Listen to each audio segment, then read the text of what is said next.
assist me, Zahra Jawad, about my case and the truth I'm after.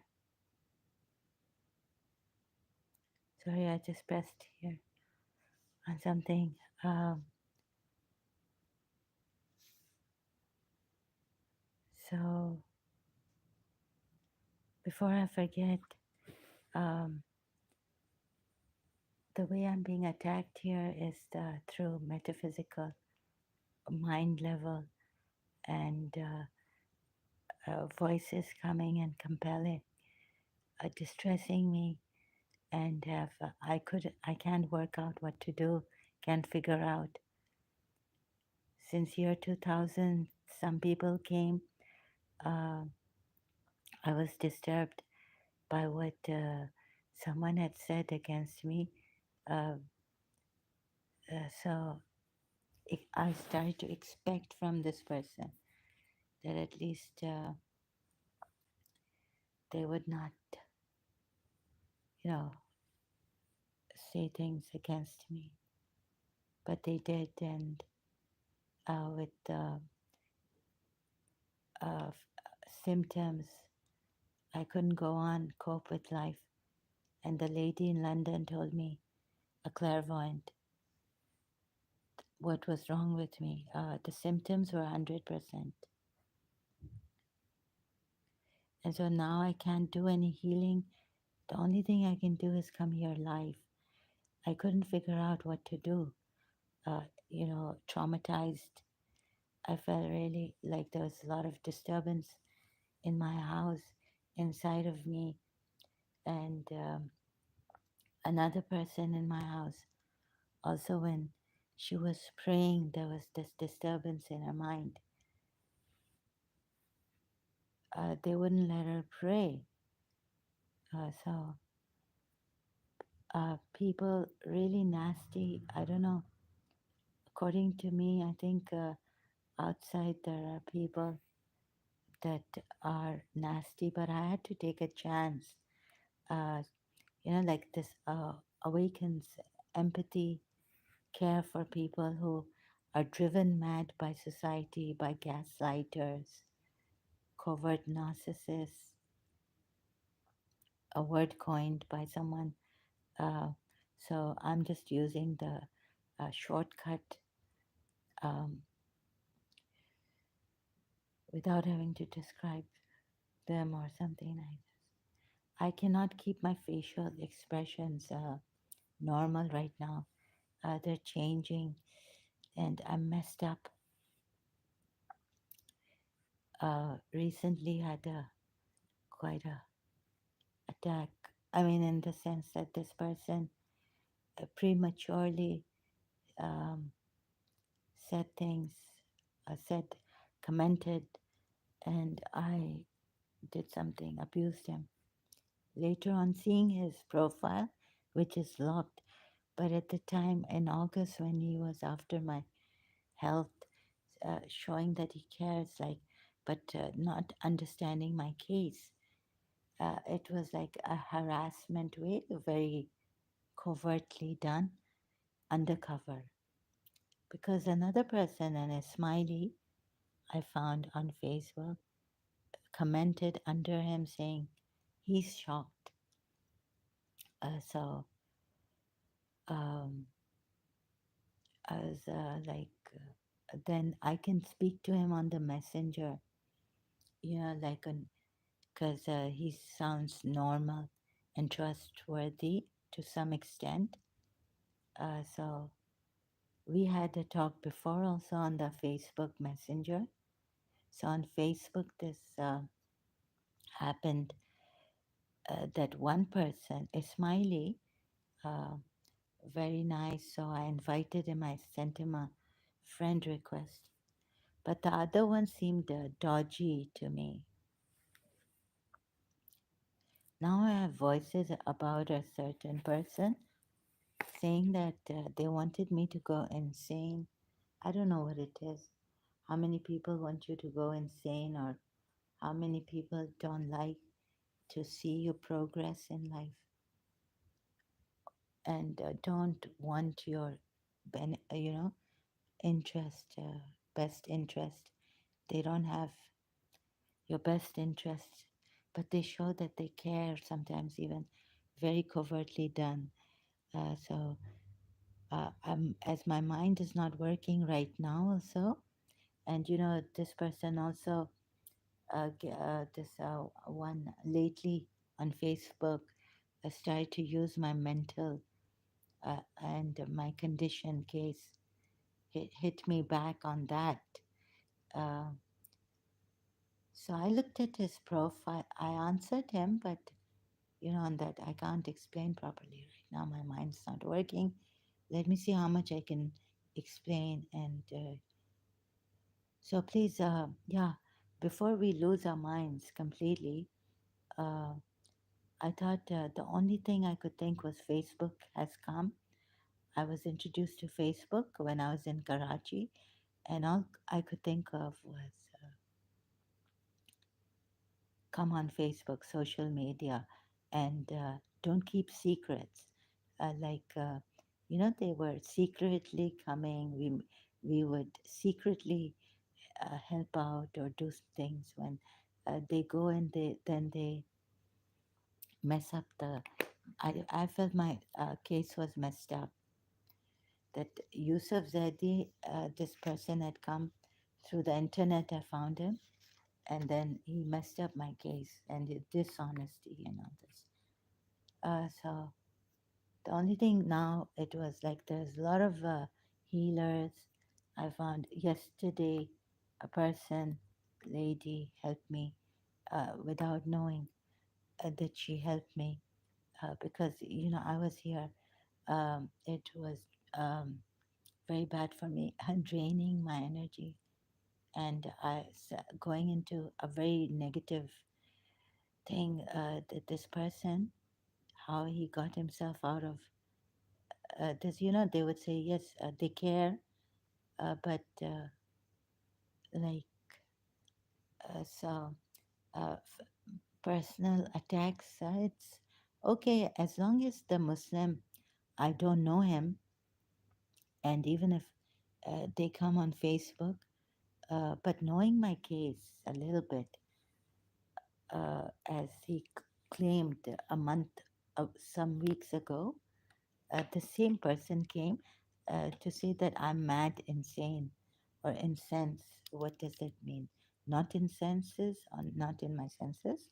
To have said this on Facebook, finding, I was working on this part two, part three. Why did God give humans freedom of will? Using, especially concentrated on Islam, right? So for a thumbnail, and for this also, because at that time I couldn't, like on this, why did God give humans freedom of will or free will? I couldn't counter argue because everyone has the different, every school of thought in Islam has their different way of thinking and believing. So I found this verse which could have made it easy for me. Mankind was a single community. So here also there's some discrepancy that I found, and the way I think when the clutter is voices, feeling vibration, movement of the soul, like the soul is unaligned, energy moving here, whether they made my soul uh, unaligned, they disturb my soul. So whatever energy is moving here, after this, I can, sometimes it settles down for a little while. That's my, like, I should be enjoying life, enjoying that feeling. But I come here to do this. So I don't give myself a break at all. When others, be good to yourself. When no one else will be good to you. So just a minute, I have to just check again if I have shared this on my Facebook or not. Uh,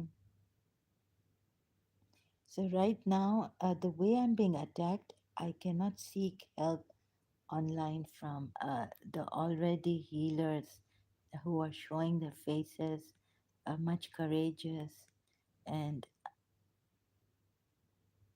I feel, yeah, I've shared this. I feel that I feel scared of, for their protection and all that, because when I'm attacked, this is like no, this is too much. This is too much for me, uh, and I can't think straight. It's like so if. I'm not obsessed with black magic. Right now, the voices were repeating themselves, saying that someone made you go insane. Someone made you go insane. Now, uh, sorry, the thing is that they take advantage or undue advantage. But keeping secrets is also not good because, when you're in a desperate situation, you want help and you find the wrong person, then they mess your condition up, your case up, and then you come out and the people are like, what, what? Even now, the person a few weeks ago was saying, what's this, that, pretending like they don't know about my case. I've been going live stream. So on my comment, he was saying, "What this? Who are they? Who are the they that are who are attacking you?" Of course, it's on a physical level, but whoever has done the attack negative or maybe through willpower, I'm not saying it's a magic, black magic, but the mind power is a lot, and through the mind, one can attack another person by just thinking ill thoughts about them.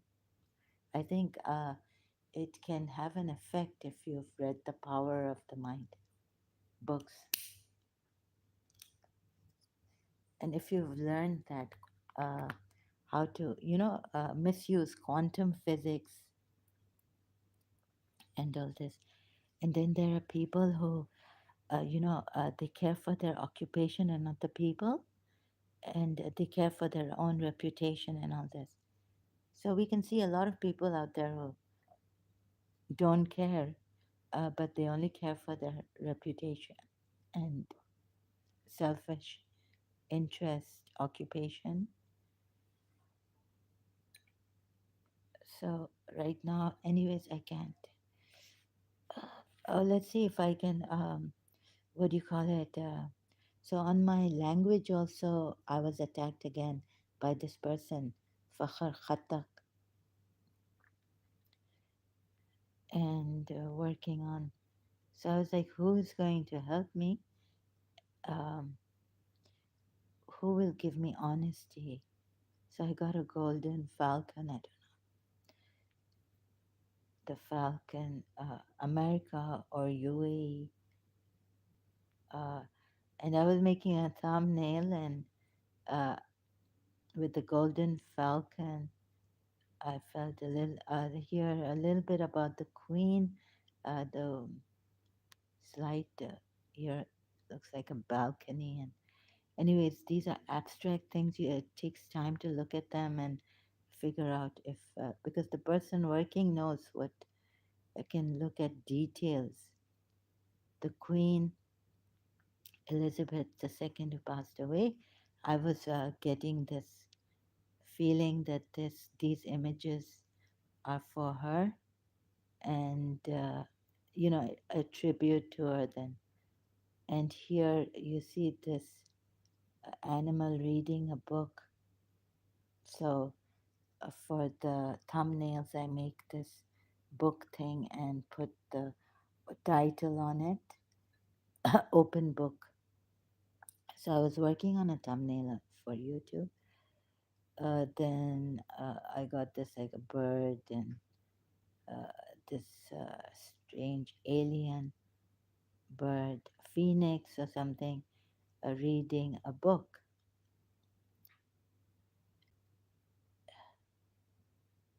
And so on Surah Baqarah, like mankind was one community, one, two, three, with arms open.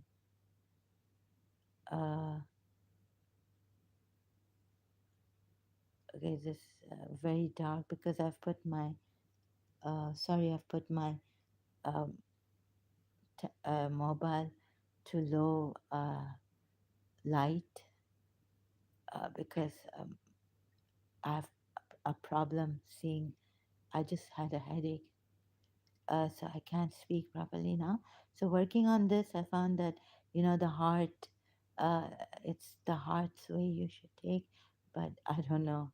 Really, this I thought it was a sign from God that you should live a loving life, and humanity are is our religion. Love is our religion, but not to make it out of not to make a religion out of it. I don't know how to say it more like better that the Quran verse said that humanity was a single community, like humanity, human beings were humanity, humane, one community. And then they got all messed up, like the verse says. But the verse we feel. So then from here, like the sun, the heart, and maybe a married. This was like a lady type. Her hair is brown, not black. Resting. Uh, It's also abstract. Like the moon is red. Now the heart and the moon. Sorry, the sun and the heart have merged. So the sun is red, blood red. For Zainab bin Josh. This is what I felt yesterday. And when I work on these pictures, I can't get up. So you see some Pakistanis, they would attack and attack me on this. That why is she coming out with her condition and case? She wants to rap, but they apologize. But still, I'm stuck on that. Like how the Pakistani said that I want to wrap people up with my this thing condition and case, whereas I don't want to. It's actually what happened here, or what's happening is that I can't seek help for myself right now. I can't even open another's video healing. So okay, so back here, Zainab and Josh came. I felt, and I was looking at it. What is this? No, no, is this really Zainab? And I'm working. So it turned out, yes, this is a lady in somewhere in her house inside. And so I said, if it's going to work out, like I can draw a curtain or something through the computer, something that looks like a curtain. Not a very good, but um, so I was very tired because emotionally it still has an effect on me. On top of all the voices sometimes, and sometimes I get that energy that I can cook food. So I manage here, and sometimes the maddening attack, voices, energy, making me feel like turbulence inside, disturbance, a lot of distress. Settles down, and I can sometimes do these things, but I can't do my work properly, completely.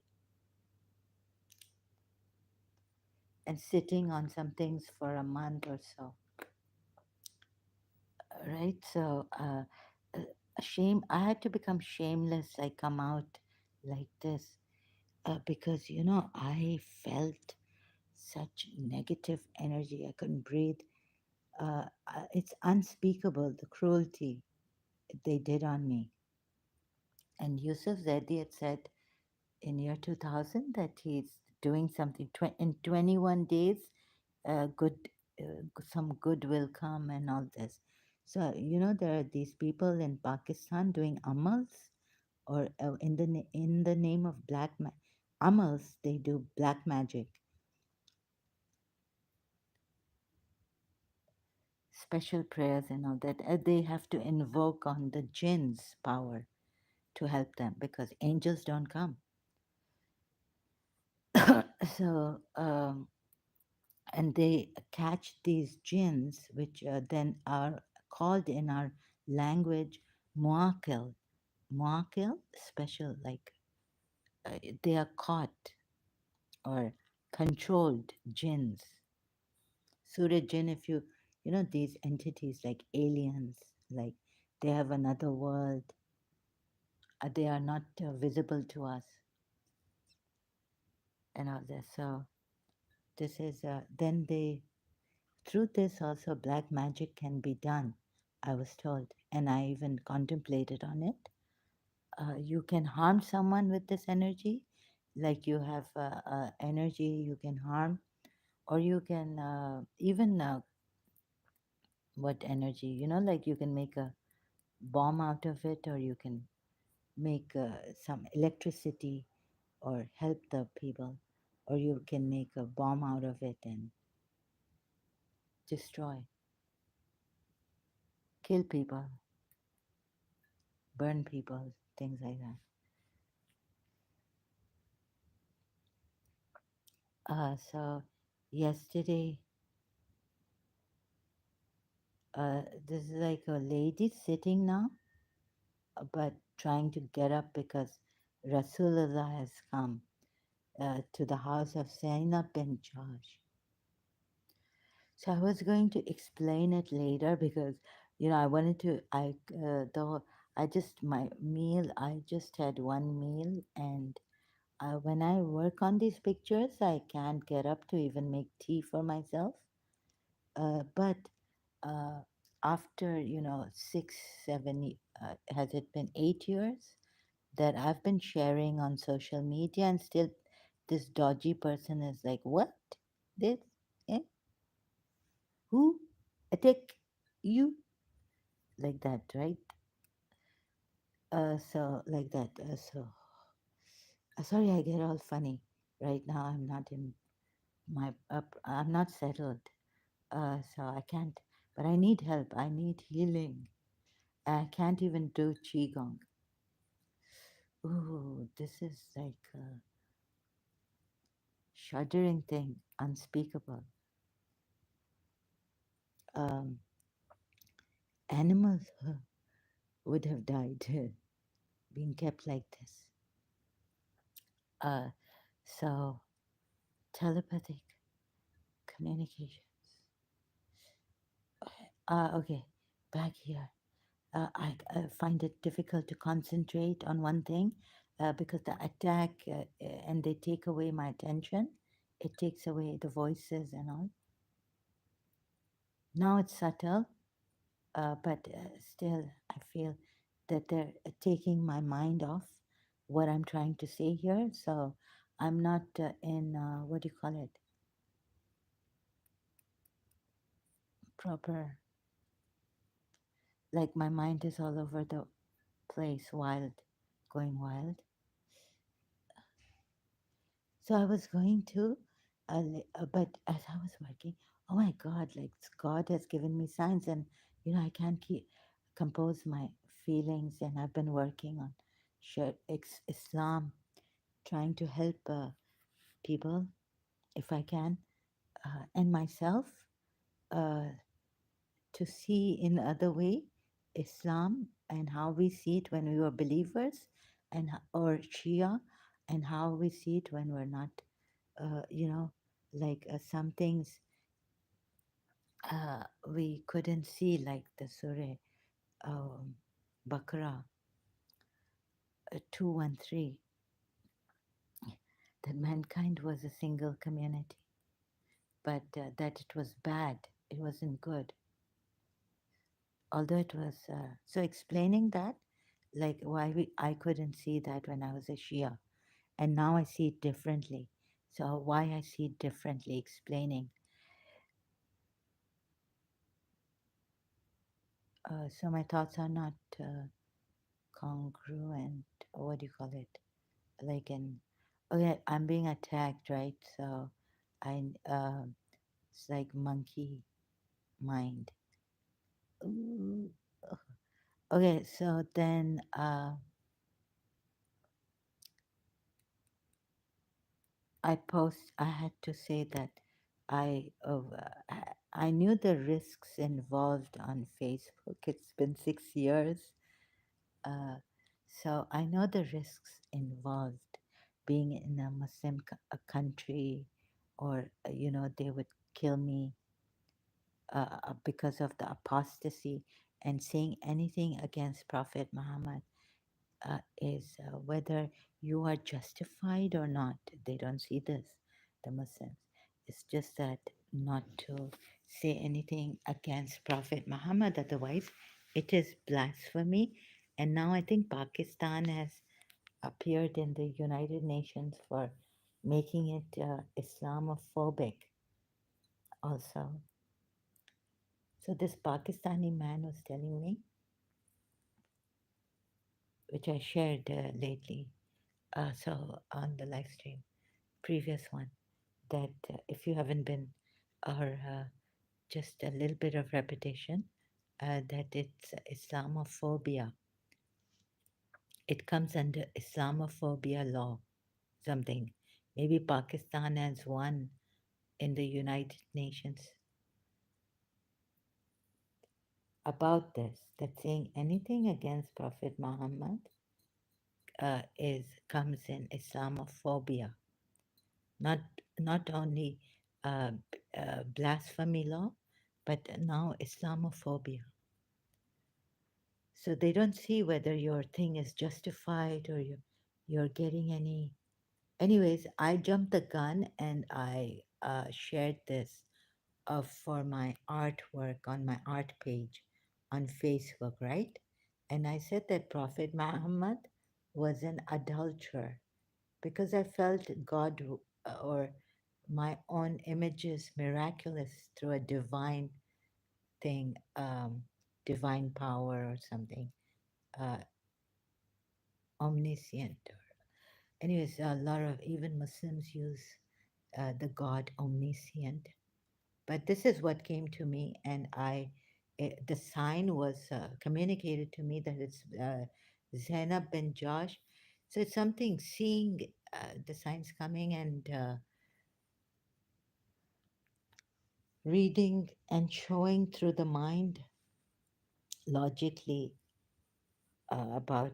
There's a hadith or a tafsir by through the Sunni sources, which we Shias used to say that's ridiculous. It cannot happen. So it's not about marrying the adopted son's ex-wife, but there's a tafsir of Tabari, right? That says that, and it maybe they say now the Muslims altogether unanimously that it's uh, this thing weak, and or hadith is weak, or the tafsir is also unacceptable because the weak chain of narrations it has a weak chain of narrations or whatever they say. That I'm not an expert how to say that. uh, yeah, so this attack I couldn't like my English when I couldn't read, how can I even think properly? So I was deteriorating exponentially, right? So whatever broken way I could explain, uh, and I couldn't at that time in Karachi because this is the way I was attacked. So I was losing my breath and breathing. Oxygen was not going in my mind. That this was in St. Joseph's College. I realized that oxygen is not really reaching my mind, my brain. Sorry. Where am I saying? See, this is the thing. I unconsciously make these mistakes. Spellbound, like the movie Alfred Hitchcock. So it was very emotional for me seeing this, that this is the house of Zainab bin Josh. The sun has become blood red. This is abstract art given to me through my work in divine intervention. That Prophet Muhammad saw Zainab bin Josh in her tent when she was married to Zed at that time. So it's adultery because in the Bible, like to have this feeling, attraction, and I will. Tabari said that has written, Wikipedia may have put it succinctly, summarized it. Tabari has put in the tafsir of Surah Azab, verse 37. So I could not rule it out. Like I'm not also going through the Shia way. Uh, so this tafsir of Tabari, whether weak or however unanimously the Muslims take it, it is there, and I cannot rule it out anymore. So you may have your Muslims may have their sentiments. Ooh, what's happened to Zainab is that blood, uh, her heart, uh, bleeding heart, and she was taken by Prophet Muhammad. So it makes sense, right?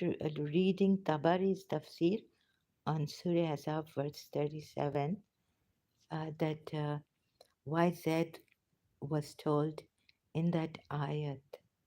Hmm. eh, that, sorry, excuse me, these aches and pains and emotional pain also. Uh, so I have to see. I have to see this. Uh, the sign from Allah exposition, uh, artwork through the divine intervention. Something. Ah, this is sick. That Rasulullah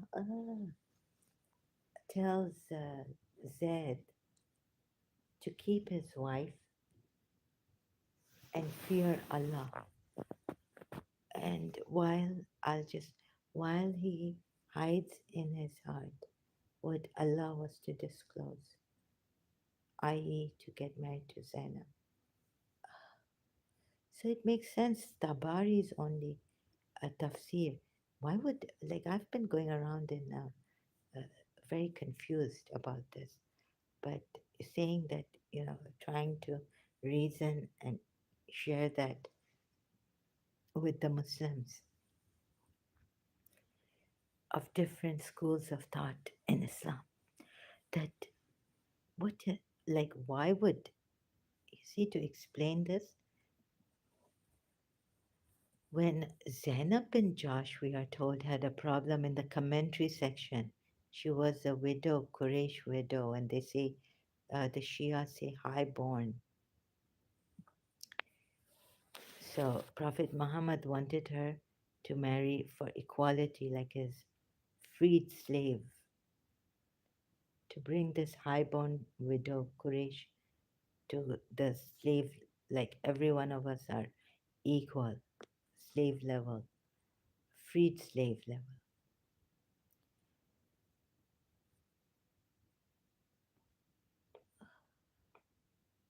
So that's why I put, so it makes sense, Tabaris, that, Rasulullah, like there could have been an ayat for Zainab bin Josh, keep your husband happy.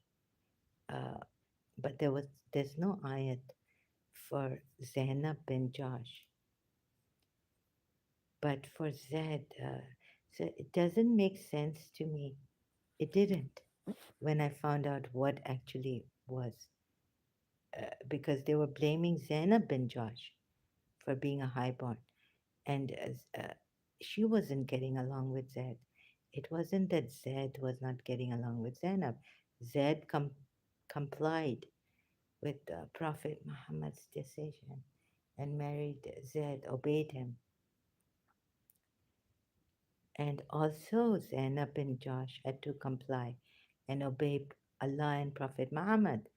Surah Azah verse 36. Whatever they have decided, Allah and the Messenger for them. And this was the proposal case, marriage proposal. So it wasn't a suggestion like some Shias say, told me. It was an order, a command to be obeyed, whether you like it or not. Marriage proposal. And then he tells Zed, we are told in the Quran ayat, that he tells Zed to keep his wife, which doesn't make sense. And then he tells Zed to fear Allah, which doesn't make sense. To blame Zed, when you tell someone, fear Allah, keep your wife, and all that. So one, didn't make sense this side. So there are some ayats that we don't, like we just pass by it like it's, yeah, Islam is good and we can't uh, say anything about it. Don't question it even, because who are we to question it, right? This, like this ayat, we cannot question. Uh, Mankind was single community nation. Now, like what they say, Abraham was a nation, one man, right? And here it's wrong. The commentary says, I mean, it's wrong for mankind to be one single nation. Because then God sent, and Allah sent messengers with glad tidings and warnings. And with them, He sent the book and truth. So, trying to, afterwards, I will do this in detail again and again, I guess, until it comes home to us. That why we take it like this, because mankind was one single nation, should be taken in a positive way, but it's not taken in a positive way. It's taken in a very negative way here in this verse, like the Makkan pagan Arabs giving water to the pilgrims. It's not equal to believing in Allah and the last day. Something the verse goes, and so I felt it was unfair. It's not right. So something was missing in my religion. And this verse made it easy to actually, I was like, what counter argument am I going to give? Because the free will is in Islam, it's unanimously by Muslims, all Muslims agreed that Allah has given humans free will. So to counter argue that, like from every school of thought, I felt it would be free will, human free will. Just a shortcut, uh, free will, Islam. So you can see the belief in free will is essential in Islam. Wikipedia, predestination in Islam. So to counter argue, I cut my short video that I uploaded a few days ago, about this, I cut it short because didn't. When I found that verse, it didn't make sense. That even humanity being a single nation is not taken in a positive way in Islam. Surah Baqarah ayat 213. So there's something wrong in the uh, logic of Islam in every school of thought, including Shia Islam, my own former religion. The belief in free will is essential in Islam. This is because for Muslims, life is a test from Allah.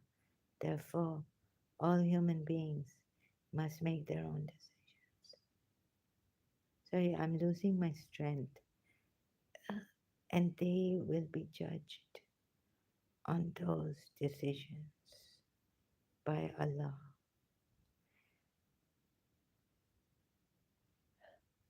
So, eh, you know, that's why the bees were not tested, but why we humans were tested. Then I'll have to go to the mind, intellect, and whose intellect is very good uh, because they believe, I don't know. Then, because there are like the Westerners, non Muslims also use intellect,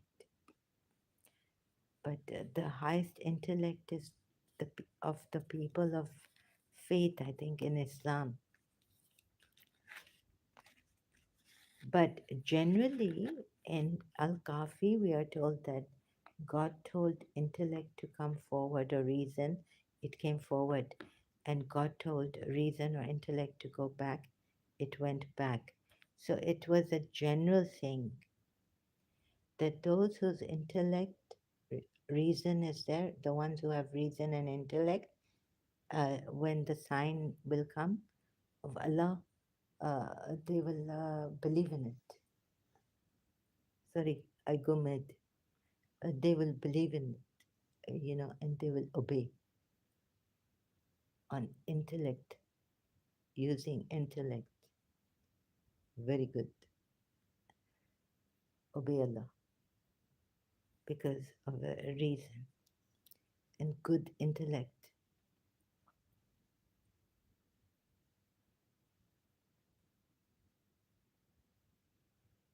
Uh, so someone jumped the gun yesterday and told me that I'm mad, and that someone was actually saying on the Facebook that they want to help me, you know, and all that. So just a few weeks back, and I thought he was harassing me because his way was dodgy, like he not understand who attacking me. But if a Muslim had come, another one, and told me that what are you saying? Are you mad? Are you insane? I would have replied in a different way because, this person who said this to me has a history with me on Facebook, commenting there that he will help on my live streams also and on my posts, written posts, and asking me who's attacking you. So I wish that someone who knows my case and doesn't ask many questions, so that makes life easy for me in this hour of, I don't know, years of distress. But at this moment of distress, like I would like people to get it, in Urdu they say, अक्लमंद को इशारा काफ़ी होता है. So I feel like if I explain myself away, even my friends, 20 years of friendship, in the end, later on, she started to taunt me in year 2000 when it started. So they're very nasty people and covert narcissists or something in the name of health. I care for you, this and that.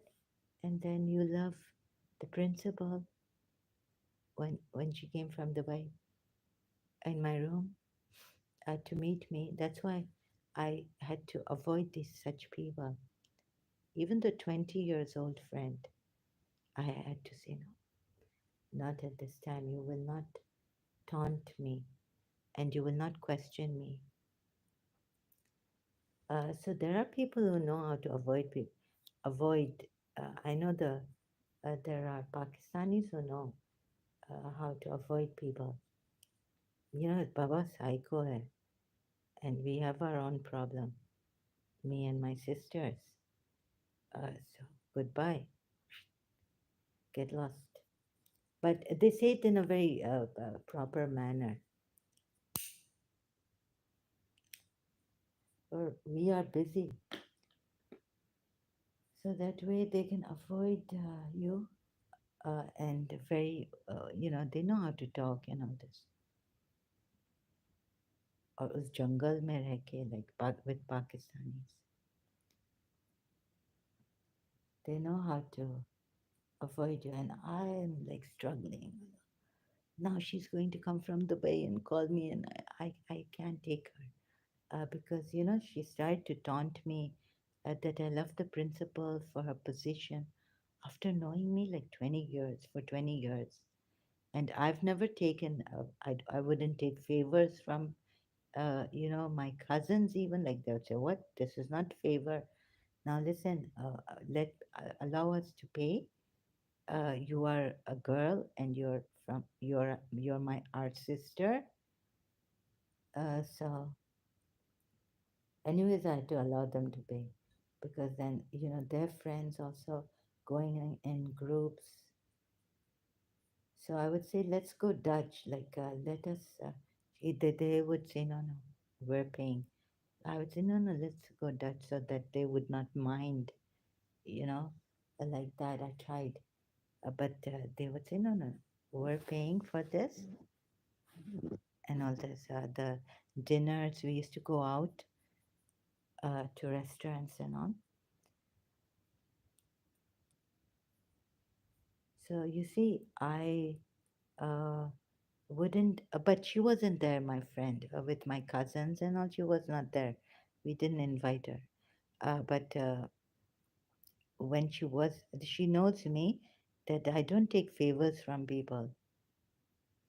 I didn't used to take favors from people, and I wouldn't use people. Like this person, chamchagiri be no flattering. Um, so surprisingly, in year 2000, when I became mad and all this, driven madness, telepathy and all this, she started to tell me that I loved the principal because of her position.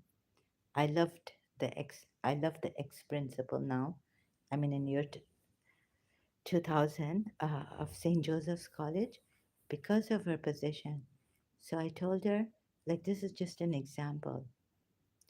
So I told her that I loved Miss Desai, and she was a Pakistani in Karachi American School. She didn't have any power or position in Karachi American School. The only thing was that she was a sports teacher, and even the student could abuse her. And Mr. Horton, the superintendent, and the school authorities could not do anything against that student who abused her. In fact, they punished us. They punished me for standing up for Miss Desa. So, anyways, I told her, this friend of mine, that I liked, I loved Miss Desa. She didn't hold a position, such a important position as a superintendent, like that in Karachi American School. And I even risked my safety, or yeah, like that, security and safety, because I went against a girl whose boyfriend was in a high position. and they could break school rules and even abuse Miss Asteria de Sa,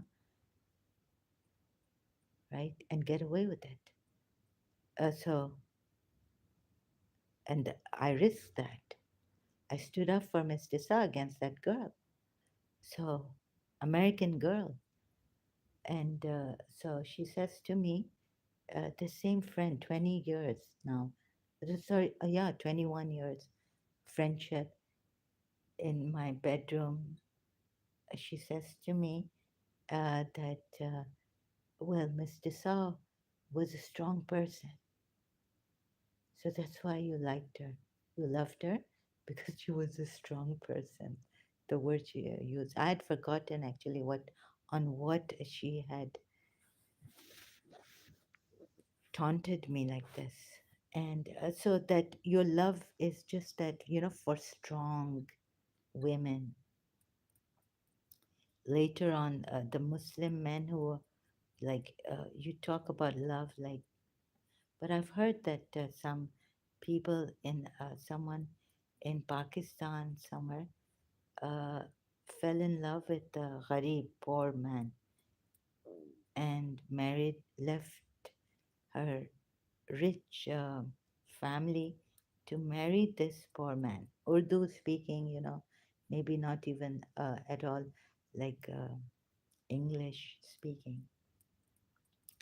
So I believe whether I can do this or not, that love can make you do this. Later on, whether it worked out or not, that's not my problem. But in the beginning, that love stricken, you think you love the person, but anyways, that's another story if the marriage didn't work out. But in that case, the case I know, I was told about. So there are people, anyways, who uh, leave their riches, to get married to someone poorer than them, not rich. So I was saying, love, when it's true, it can do that. So even in Dubai, she was like after me to come out, go out with her, and it was be Fatma Zahra's Shahadat. I was living in my brother's apartment, and she was nagging me to go out with her. So I said, okay, let this 3 days we have Shahadat, we commemorate, keep the Shahadat for 3 days of Bibi Fatma Zahra, and then I will go out with you. Because she was nagging me and all this. So I went out with her, and then have regretted it because again the taunting started on this love case. We were discussing what love can do, true love can make a person do. And she was like, but you yourself liked Muslim boys who were men, sorry, Muslim men who were rich.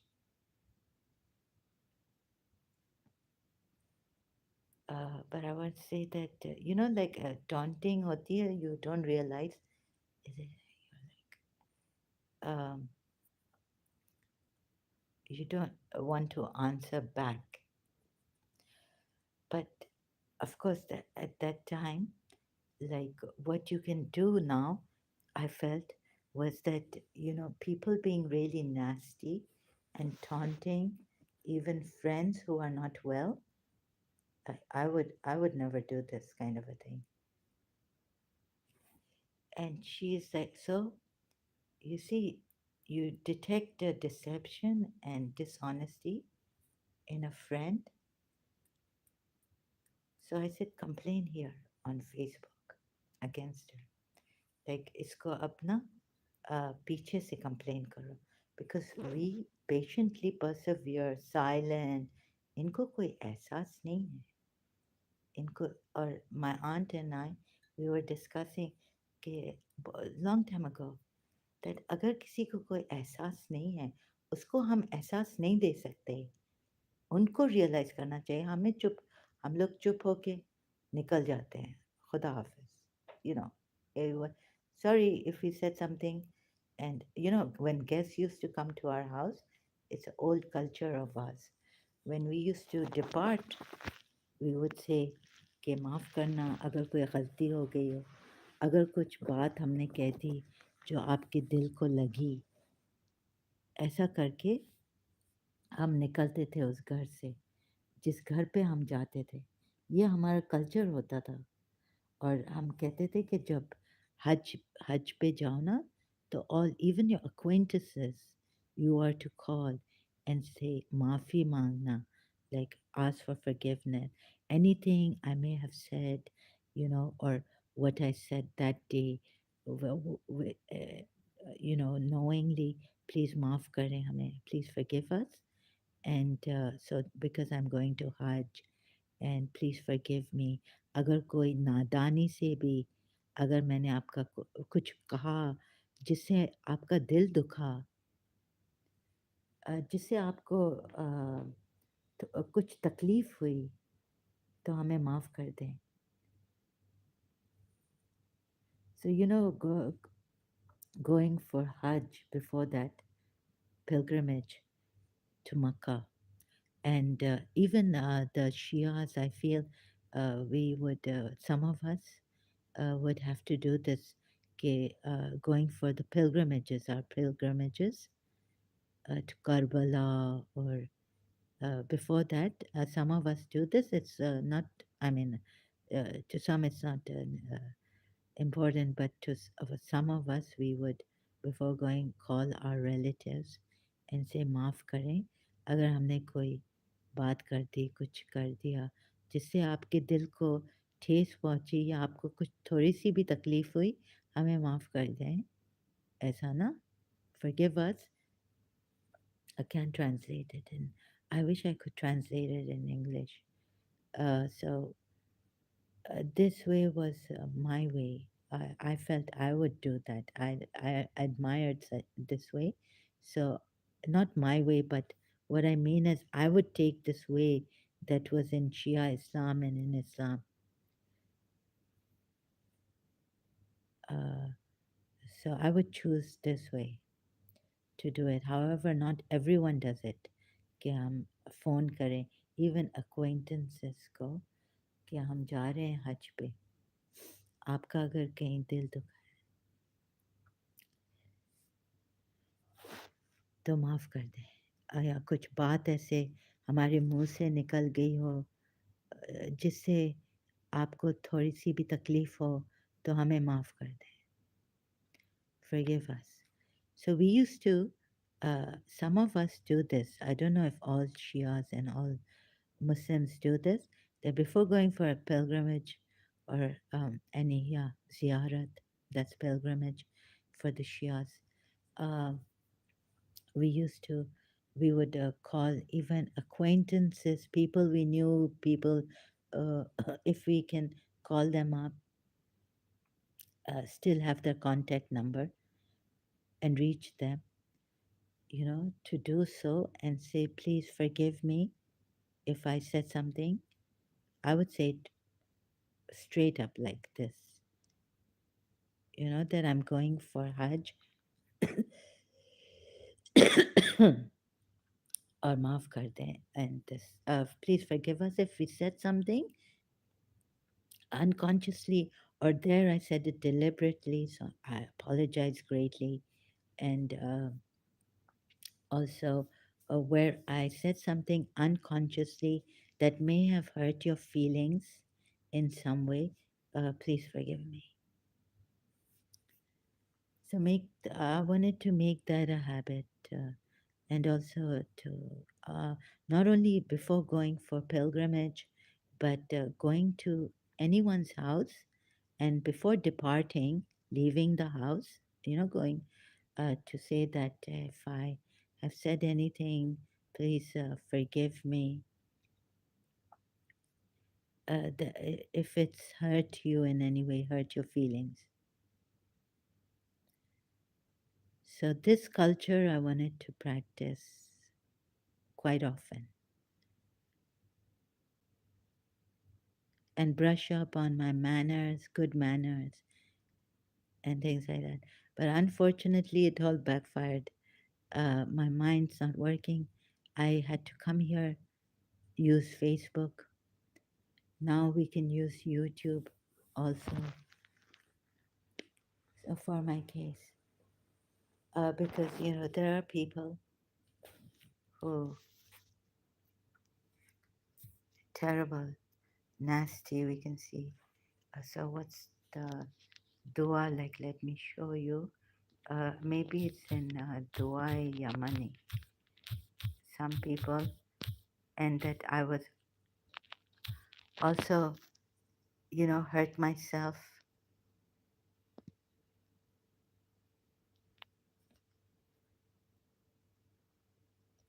Oh Allah, you are the master of the universe. There's no God except you, and I am your believer. I've oppressed myself. I confess my sins. So, first, where you have oppressed yourself, so forgive my sins. There is no God but you. And then received all these rewards. Uh, Late to improve my dealings and take care of my condition and keep secret my faults. Your kindness is never separated for a moment from me. Then about a recovery from illness. The people are, which dua has that, catch me and came to me silently, um, and could not suppress their anger and demand with constant taunting. Uh, Here it is. Unable to succeed. Who, sorry, hidden enemies? Oh my lord, there were some hidden enemies who tried hard to kill me. They showed their enmity openly and aimed at me to kill me and tried to mislead me. Oh my lord, you saw that I'm unable to bear all these, and I cannot face their challenge, and I'm all alone, and they are waiting for a chance, and I am unable to succeed. Then, O my Lord, you sent your divine help and gave me support and made them weak. And in spite of their being numerous, like recently I was told that you're all alone, hardly anyone follows you here, and your English is also terrible, um, by a person a few weeks ago claimed to help me, wanting to help help me leave the United Arab Emirates and go to London. My live stream. I think I was saying such things. So, numerous made them alone and gave me strength to achieve eminence and returned them with sorrow, and they could not satisfy their desires and could not suppress their anger and demand with constant taunting to hide their weakness. When he returned, turning his face, his party broke their promise, and their desires became lifeless. O Allah, many rebellious ones tried to be superior by their crafty tricks, and tried to catch me, and came to me silently, just as wild beasts come to their prey, and the prey waiting for a chance to escape from it. He was showing his flattering smile on the face. O my Lord, when you find his fraud in his mind, gave his mortal wound on his brain, gave him a mortal wound, sorry, just correcting it, on his brain, and pushed him in the pit which he dug by himself for me, Yani. You turned him back and wounded by stones and swords of his own and strangled his throat with his own ropes. and choked the throat of his own fraud and made him regret of his own. So this happened to me really, and when before it happened to me, when I was attacked so severely, I could not read this dua. So I was like, oh my God, no, no, no, God. I mean, choke the throat of his own fraud. But then I realized that there are people very unspeakably cruel. They can do things to you if they are able to, even on the and if they get the metaphysical level, Rouhani way, to attack you through the mind power and all. Oh, there's no end to that zone then. Until they can go on, they will go on. Mess you about, throw things at you, bad things, yeah. So through the muakils, jinns that this is one way. They can catch these jinns, control them, and then they can do great zulm to no extent on the metaphysical level. So, and you don't even know, like, who is it? So, this person came and was asking me, the same person, what he did was commented that, are you mad? Are you crazy? Or you're not in your sense, a premature way, but I feel he's one of these people. He became disappointed and weak, though he was restive in the beginning, and now he became despicable and helpless. So, any one of you out there, uh, while helping myself, I come on social media. Now we have this chance. Do not feel, I know how it feels. I mean, I don't, if I can say do not feel, but all I can say is that you're not alone. I am too suffering in this. He was very strong in the beginning, and he has become disgraced and a prisoner. He wanted to see me tied in the strings, ropes actually, if I would be caught, and if you would not send your blessing, the same calamity would befall me instead of him. Now all praise to him who has power over all things and cannot be entangled in it, and the reality of his guardianship is considerate. He is the self existing and never inattentive. He is the forbearing and not debased. So this is about God. And you dispel my enemies. I know whoever comes under your protection never becomes sad, nor the hard trouble shake him. You give him relief to those who take help from you. O my Lord, make me free by means of your divine power and make me free from the enemies of the enemy. O Allah, there were so many evils in my way, but you cleared them. There were so many bounties that you granted and flowed the streams by your divine power, and calamities on the way that you destroyed. Whenever I think of you, no one can prevent me. Oh Allah, now you see all these people, enemies. Oh Allah, many jealous persons wanted to be superior and made me unhappy by facile tongue. I've experienced this like on the metaphysical level.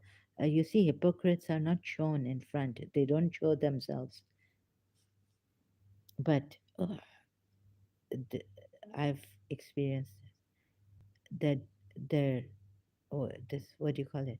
Unhappy by facile tongue, and looked at me with cursory glance. So cursory, I'm also doing this cursory glance. I can't, like, but I feel I've caught on with the enemy, spellbound. So whatever I hated in people, these kind of things it's come on me, some of it, and made me dishonored, and made me habitual as he was before. But you help me in this matter. You see, how can they make you habitual in this bad thing? Through their mind power. And many other ways they have. Allah, I had many good faiths, and you proved it, and removed my poverty and ignorance, and increased my life, and so on and so forth. Now, what else? No stinginess, never disappointed, obligation, negligent about your wrath, and devoted your enemy. And so something. Sorry, I am skipping some. Confessing accused has failed to confess. Pay your dues and, O cherisher, grant me. You have power. So what another enemy can, the same enemy can do, what else can they do? Your greatness in a friendly manner. Um, shall mention your qualities for a long time to falsify idolatry, invisible, besieged your grandeur. So, or if you are Westerner, you can read the games people play by the book by Eric Byrne. There was no one when you created the world. Deepest ways of entangled in worries. No one is there, no one will be there except you. Let's see if anything else is there. So now he's praising Allah, but just want to see if another enemy or the same what they do. Companions of sinners, forgive my sins, obliterate, command no one, heaven invisible. Okay, I think this is mental weakness. I can see and hear properly and protect me from physical deformity and mental weakness. There is no trouble on my assimilation and no defect in my intellect. So this is from our, they say Alawite, but we say Shia, a dua book, the duas that the Imams gave us. I think it's a very long dua, very long. So yeah, so some of the enemies, what they can do, I experienced uh, on the metaphysical level, because you see, in front, they keep a smile, and hidden enemies who tried hard to kill me. They showed their enmity openly and aimed at me to kill me and tried to miss. This is about open enemy. You saw, and the hidden ones are there also. So I read that.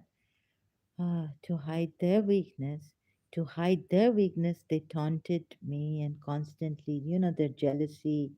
But in front, they wore a smile, flattering smile on the face, like, "Hi, Layla, Zahra, how are, how are you? We care for you, honey," and all this.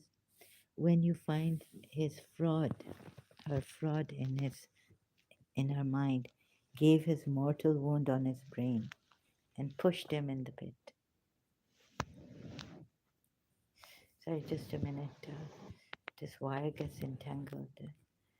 Okay, so if you feel this way, I hope before it's too late and you spend nights or your waking hours uh, eating yourself, like, you feel, now I cannot take it anymore. This one hurts me. This one is pretending. I cannot pinpoint, I can't. I'm not able to reach or expose them, and not even able to take the help of the people who want sincere people who are showing their faces on YouTube and want to help healers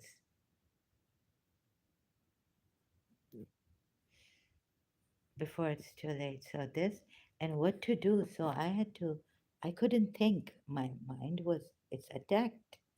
If you have been a healer, if you've had a case like a jinn possession, spirit possessed person, even as a priest and exorcist, you have, you know what it's like, how the mind gets attacked. how the being, how the whole being is attacked. So I thought, okay, now it's time to go out social media, taking names,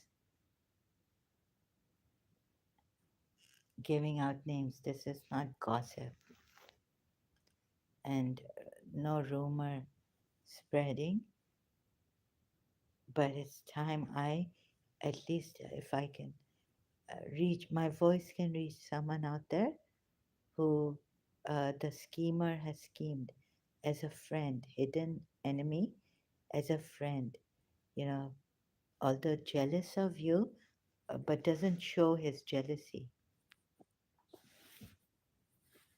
But when you are in your weakest point, they come and they taunt you and they use all sorts of things, amazing things they use to get pull you down, more down than you are, like reach rock bottom, pretending to care or pray for you and things like that, and trapping you, like they dug a very deep grave for you that you would fall deep down, and they planned it for years, and they were planning it. Like, how much did you get in your, and at that time, these young Pakistanis, younger than me. So I can detect, I wouldn't say suspect, I would say I detected it.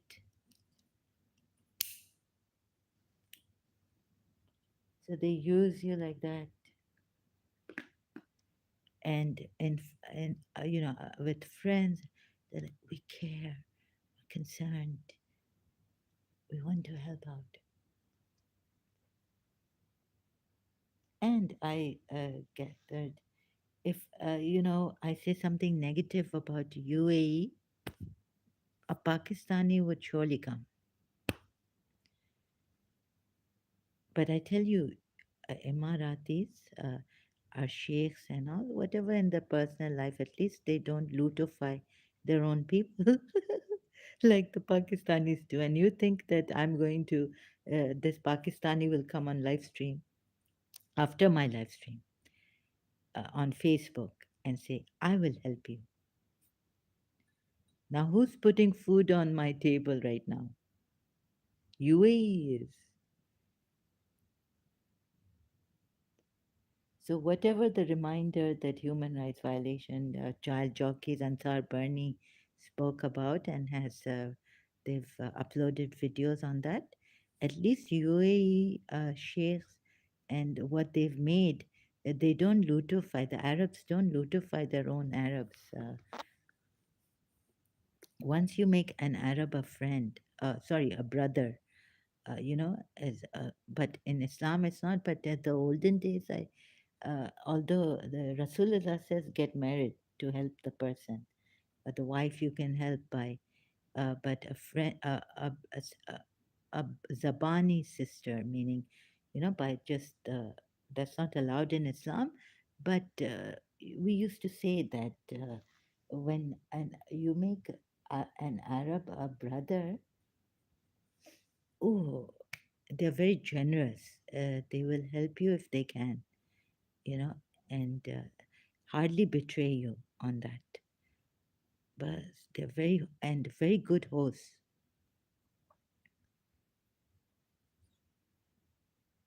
We Arabs and Iranis, very generous and very warm people. And once you make an Arab a brother, ooh, then, like I'll have to tell them, look, no, no, thank you. He will give you, he will open his tijori treasure for you. No, sister, take this. No, take this. No, eat this. I'm sending you from my farmhouse fruits. I have lot. You just sit and you eat, and and I will send you money. You are my sister. You not worry about anything. Some Arabs are like this.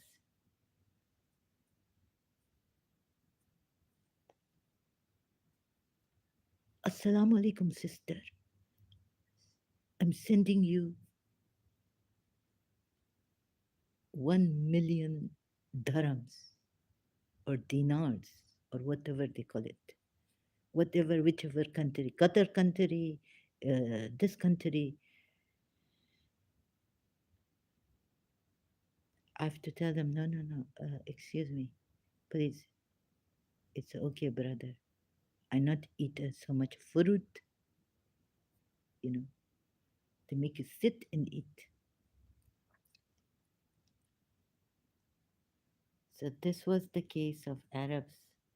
But in Pakistan, it was like uh, I was repeating Amanat Ali Khan's Incha Jiuto अब कुछ करो इस शहर में जी को लगाना क्या जिस शहर में लोग ना रास्ता दें जिस जेब में लाख what pocket छेद हुए like a pocket have this thing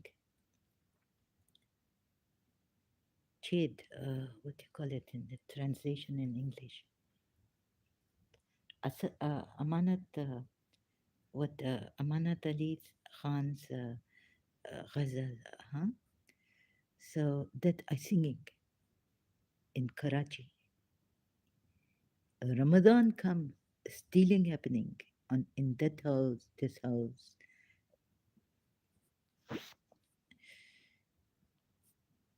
so in charge you उठो अब कुछ करो इस शहर में जी को लगाना क्या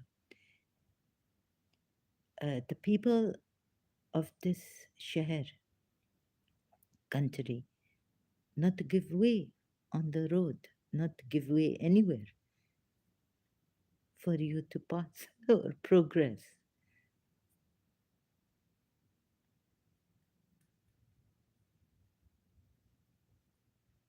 and जोली में जिस जोली में लाखों छेद हुए you have this pocket daman you make a joli out of your skirt hem yeah or your t-shirt bring out Allah ke naam pe joli par do and you find that oh my god whatever in that they make holes they make holes Pakistani some Whew, you want to shuddering very shocking and cruelty um,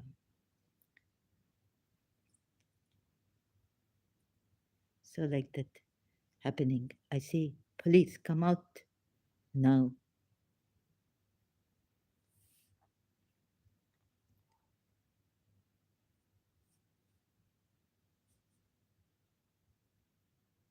he wanted to see me weak but he himself become weak and disappointed oh Lord you are my flattering smile on the face and many flattering words used when you are the friend and they use you and then they leave you when work you they've squeezed everything out of you and they come they use you then you know let's for example you are Emirati right Pakistani come for this not all I'm not saying all of them were like that but some of them they liked Pakistan they are in Pakistan or they want to go to America but they don't use my the one who was taunting me actually was a user like that.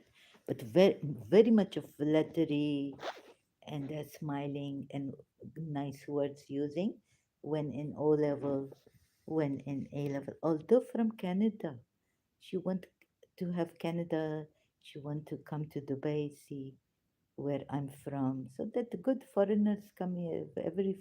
Many foreigners come here to see Dubai.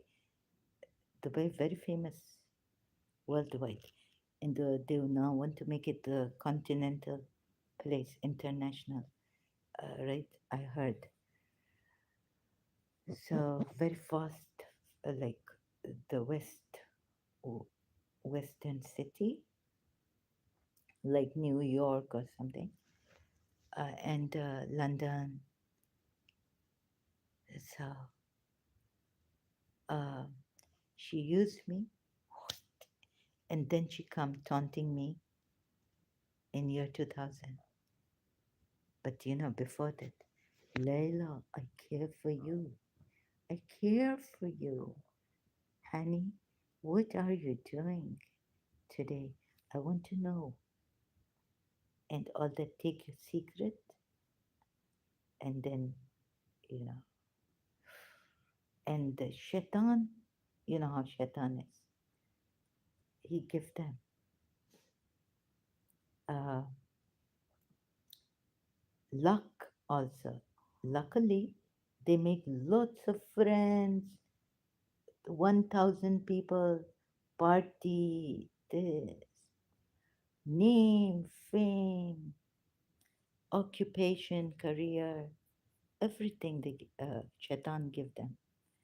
Power, strength, public relations, very good in public relations. They not talk like me. They quietly do their work and destroy people behind the back. In front, they flatter you until if I was flattered. And they know that they've studied your psychology, your nature, your disposition.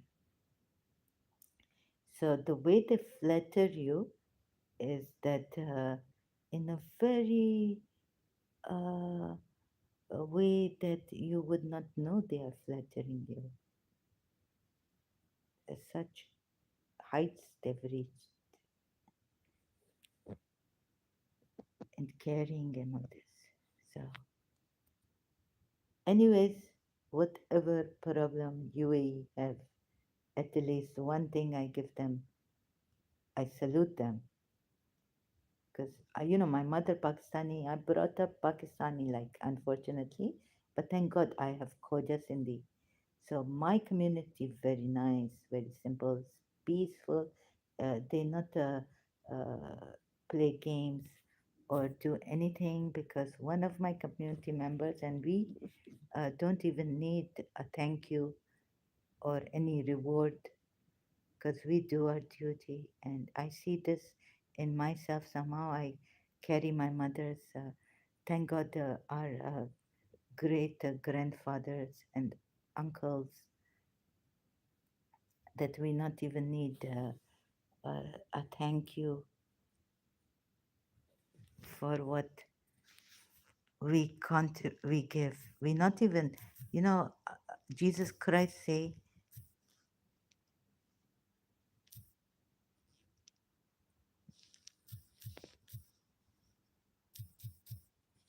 that what your right hand gives, your left hand should not know.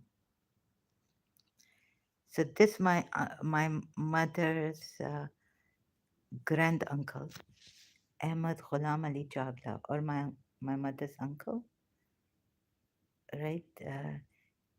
I not have to repeat myself. So uh, I think his spirit, like in our Koja community, we give without expecting anything in return. And what my grandaunt say, that neki karo darya mein bhej do. No reward you're getting for any good deed. And toba hai, if you, but you should never say that I want to help this family and think that you are above this family. So, help no. But if you can support the family without getting high on one, patronizing, because in something I'm bad and this family is good in some things. So, like that, hisab kitab barabar hai. So, don't think you are high and mighty. And so, he is from Khoja. He come from Ahmed Ghulam Ali Chagla uncle, late, come from my mother's side. So my mother Khoja Sindhi from her father's side, but Irani from her mother's side.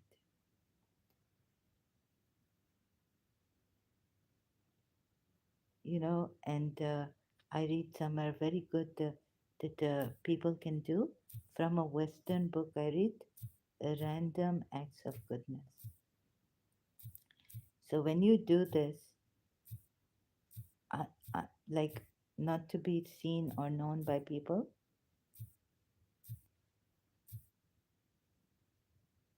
random acts of kindness actually. I read this in a book long time ago.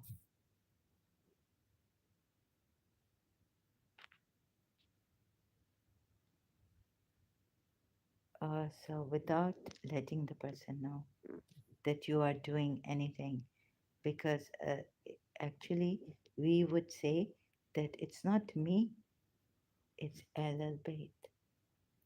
You can never say it is me giving you this. In our Shia, we cannot say it's me.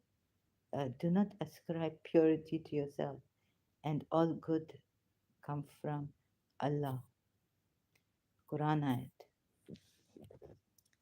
So, like that, learning, taking the good from the West, what they gave us, and from my religion, positive side of my religion, never say that so good come from me, but because the Quran ayat goes, good comes from Allah, and what bad is from your own hands. So we say that God blessed me, and Ahlul it is from Ahlul not from me. If you are to help someone, and then when you give someone something, you not count it as a favor on them. Some say, so this is a question, but no, sorry, wrong. It was on a question. The good and bad are from Allah. Okay, I don't know, but for us,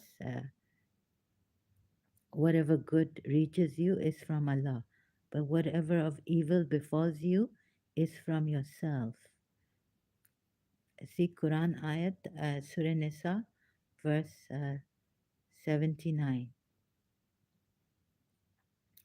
So corpus dot Quran.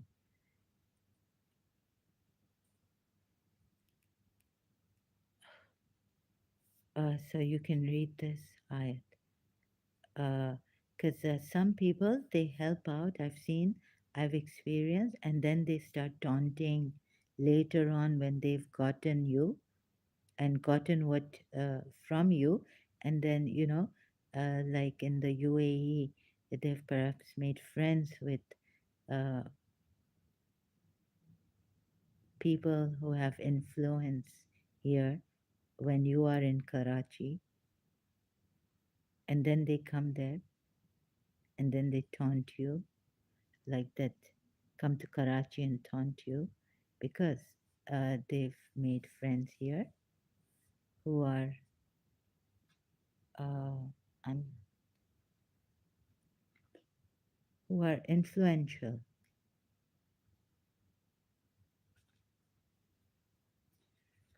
So this happened,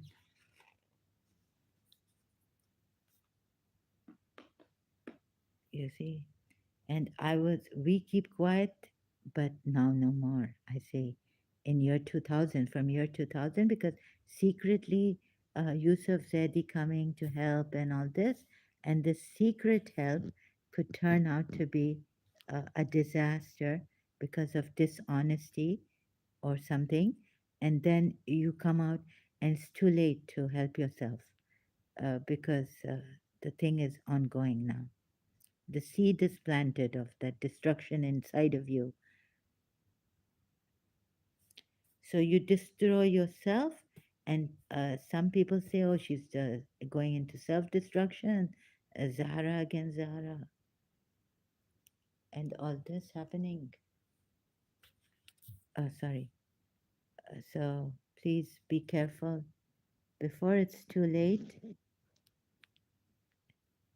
and no one, then, in life, people want to be paid, healers want to be paid, also that, and maybe you will never find a healer.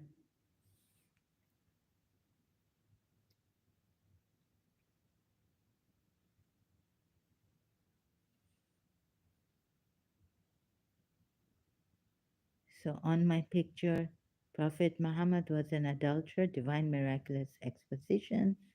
This person who pretended to care just some weeks ago, and I found him dodgy. Are you mad? Incense, or what? He say.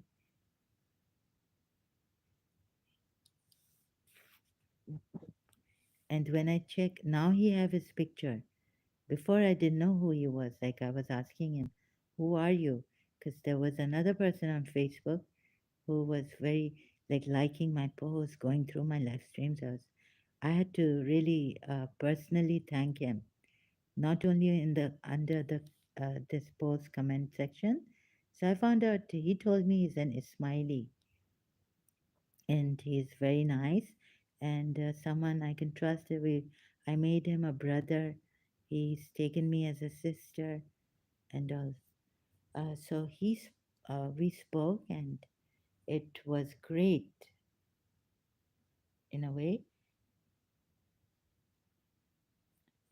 Uh, and so when he asked me about the Quran tilawat, and all this, I said, sorry, I cannot do this.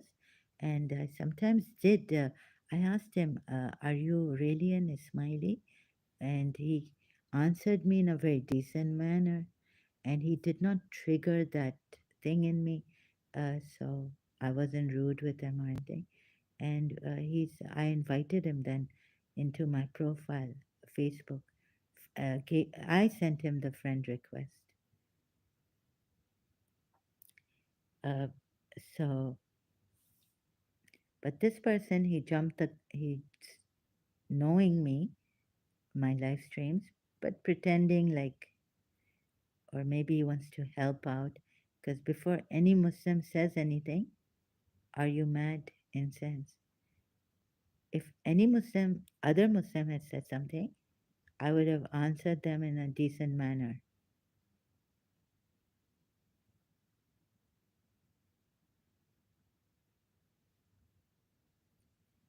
So the case was on Zainab bin Josh. The images came that Prophet Muhammad, the Tabari, so, making pictures again, I cannot even get up at that time when a lot of pictures I've made and the emotions are there are like, oh my God, divine, some divine thing. What's this coming up? Uh, huh. For a simple thumbnail, this, God, I don't know, finally. So at that time, the emotions were high, like seeing it. I was sick. I was feeling sick. And already I make pictures, and the next day I have headaches. Uh, there's something, some energy that doesn't want me to progress. And I was told years back, that from childhood your potential was cut through black magic. But, I believed in God at that time so much. The person asked for some money, so my father said no.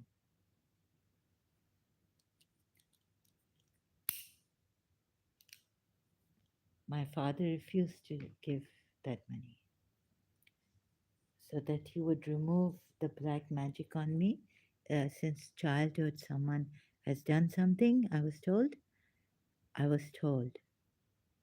by a man. And so your potential has been cut since childhood.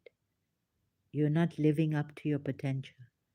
And then the year 2000 came, a lot of disturbance inside. So I had to take the chance of coming on social media now and keeping no secrets. If a friend you feel taunts you, bring it out. It was like a war, it was like it's a terrorism, but yes, terrorism is bad. You don't take lives. You will never get those lives back and the loved ones, and that's awful too. But on treason, Cicero says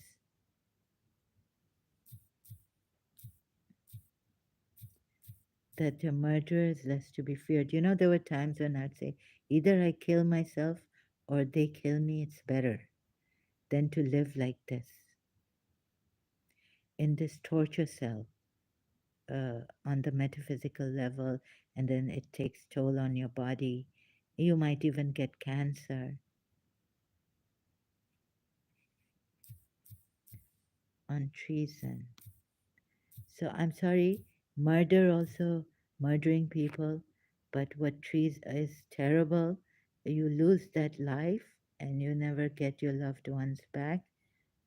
And I can tell you how it is to lose a life like that.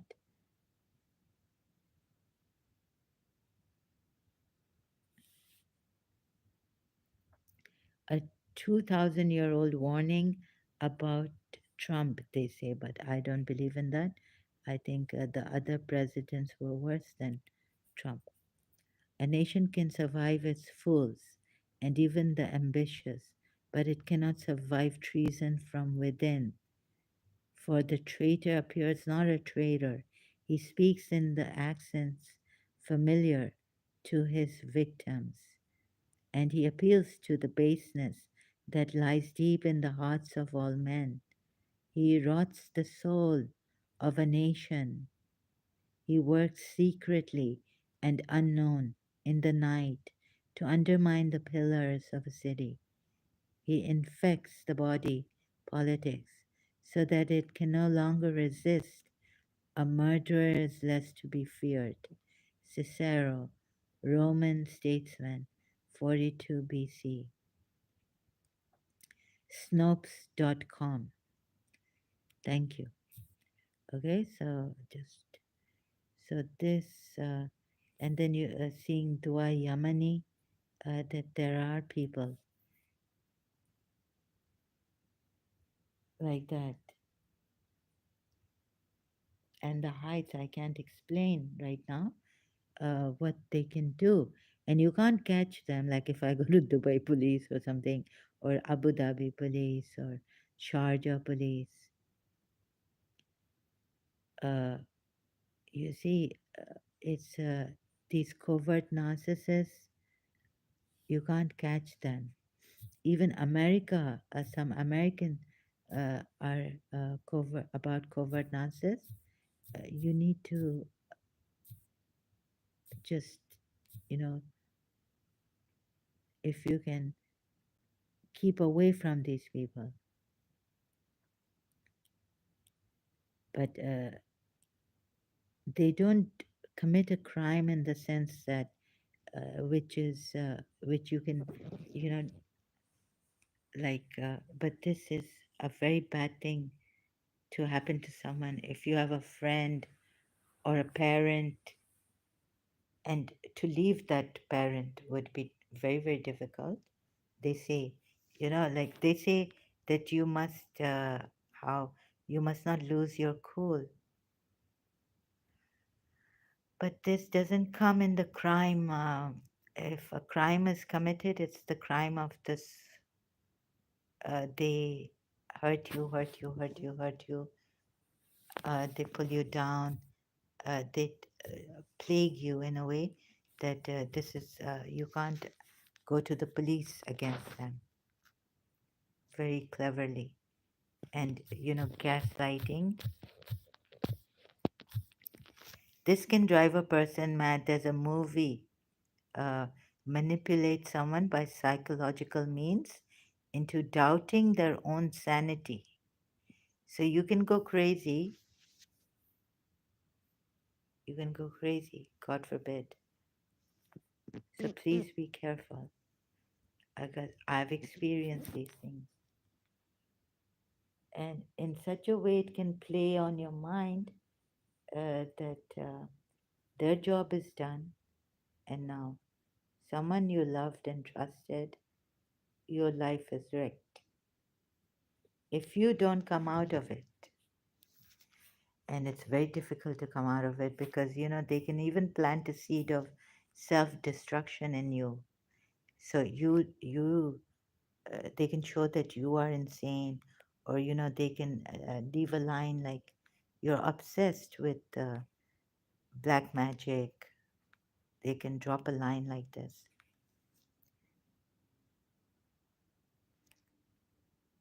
or things like that, right? A few things good they will say, and then they will say something like, you know, you're obsessed, like recently. But Ganesh has not come. So there was something I wanted to say to him that you has been helpful, but I did not quite. I felt that that I'm obsessed with black magic was that was a nasty thing to say. But you see, if you say that, then they'll say, she's too sensitive. But if the person is your enemy and really didn't mean to, but by now, people should know how to talk to someone. So if they drop a line like you are obsessed with black magic, then be careful because it could be someone who is playing games with you, not really helping you out.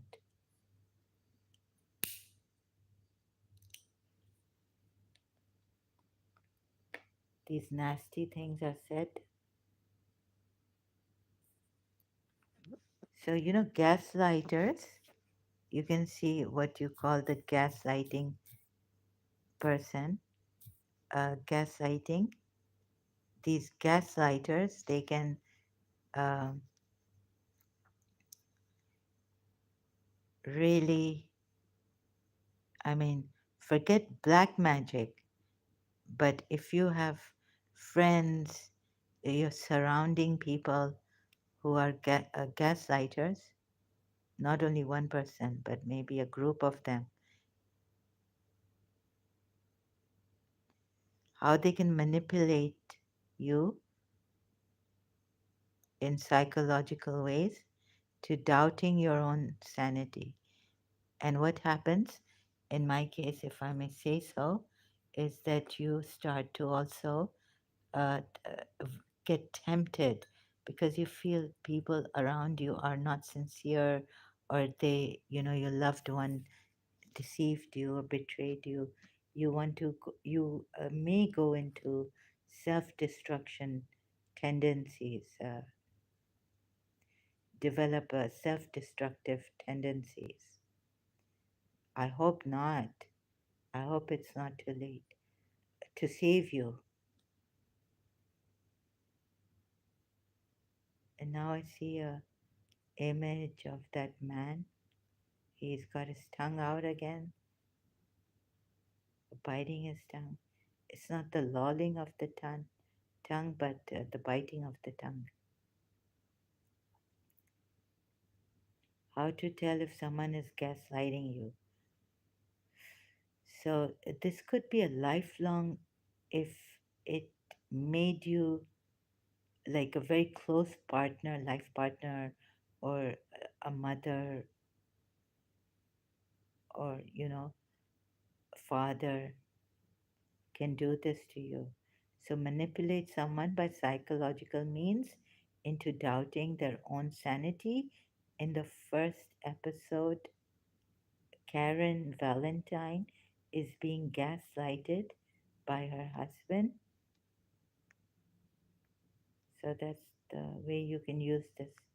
Like, yeah, so husbands also gaslight. Very well mind.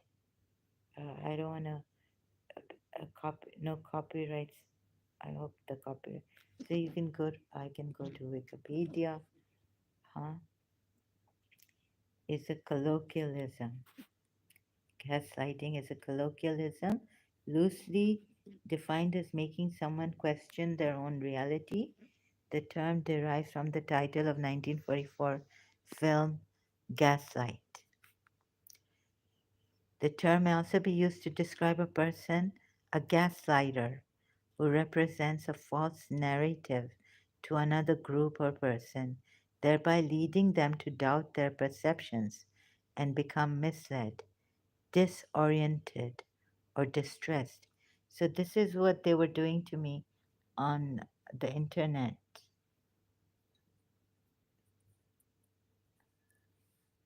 Anand Kiran, then Atif Malik, uh, and they then would say, like, what? Then they would send their person here, like, lately, who? What is happening? Like, I would put on a live stream Facebook, I'm being attacked, and I could, in that headache, severe headache, I couldn't put psychic attack, but I explained it in the live stream for sure, right? But then later on, they come, like, asking who, by whom, who are they, like that. And then, the wishful thinking, the person becomes very obsessed with, let's say, uh, and they're playing the person. Let's say you find out a secret about someone, you perceive something, and they want you to go insane,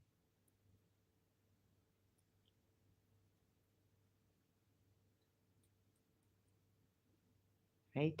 So they don't want, they find out naturally. They have eyes behind, you know, so they're experienced in life. They find out that you know something about them you have seen. Now, making you schizophrenic is the plan. Of course, mentally deranged, so that no one will believe you. See, now they come up with your English is bad, you are schizophrenic, you are a psycho, as if I never said that I'm not mentally ill, challenged. So, and they can even use or say that I respect your mother, but the thing is, but they really get at their nishana, their arrow is, uh, then they can say, they use your live streams, your case. First they say, yeah, we're helping you, but then who, what? Who is attacking you? What are you talking about?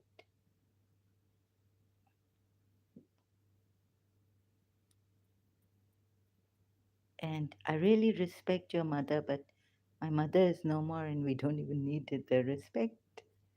We just need an understanding heart over it, and some intelligent person, even a common person, will by now know what is happening to me and make out, be able to make out. I don't have to bleed myself to explain and explain to them.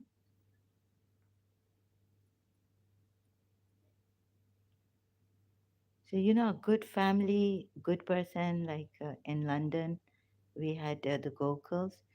In my childhood, I want to bring this out. Um,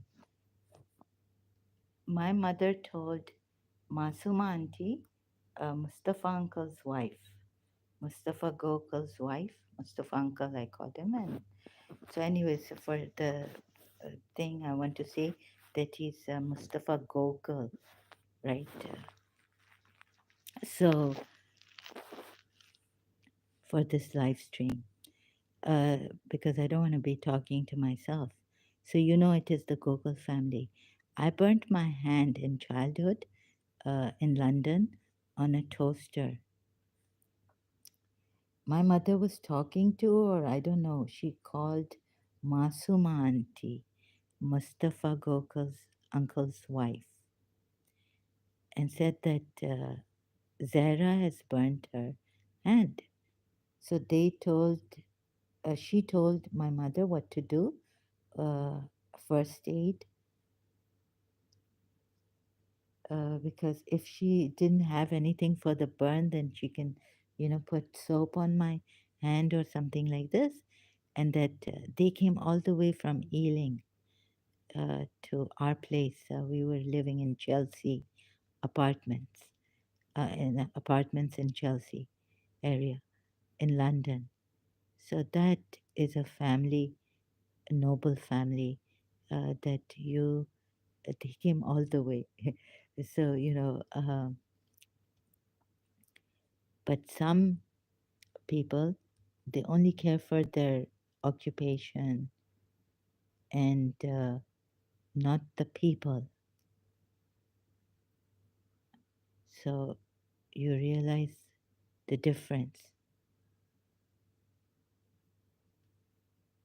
You know, you can do many things for a family, but they won't appreciate it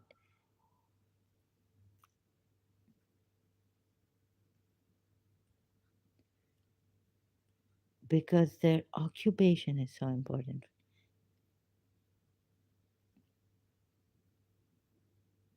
for them. So recently, this voice, I don't know how far it is true, that some lady, name is coming, and she wanted you to go insane. I don't know. Sometimes it's on this, sometimes it's on that. And so I was a very perceptive child. I could tell that if someone is fooling around in a relationship or what, and you know, for these perceptive children, the adults don't like them. If you perceive something in the adult, so I grew up later on, I realized that I have to close my eyes. I cannot take this anymore. So better close my eyes to the world. But before doing, I wanted to do that. I saw something that maybe I shouldn't have seen. And so this person, to protect her reputation and her family name and her occupation, she later on hired someone to make me go insane. And knowing people in Karachi,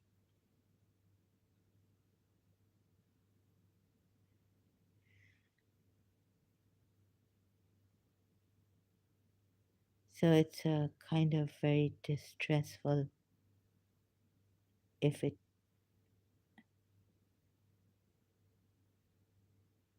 I don't know. They're saying it's true. I don't know. I don't know. So this also happens for to some people.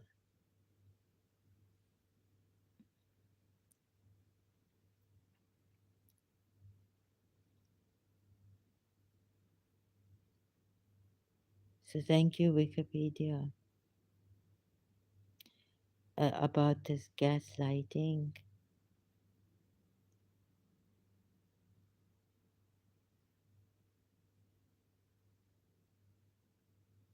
So there are people who are hidden psychos, hidden.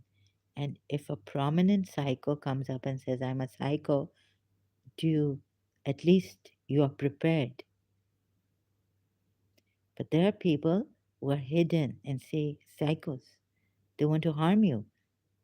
Friends who are jealous of you, who can't see you progress. So they would say that, we want to help out. We are your well wishers. But this also, that they are not true friends. Yeah, so you even get nervous or you're in a perpetual nervous breakdown. The gaslighting behaviors of the spouse provide a recipe for the so called nervous breakdown for some victims and suicide in some of the worst situations.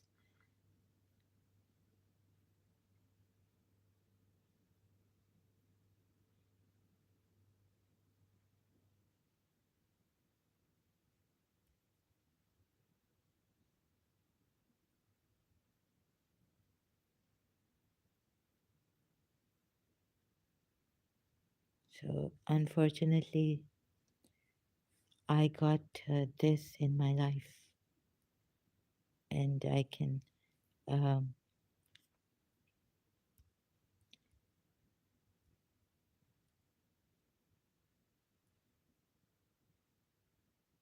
so, there is also like mood disorders through substance abuse. See, going into what's this? Going into learned behavior, self destruction. Gaslighting is a learned trait. A gaslighter is a student of social learning.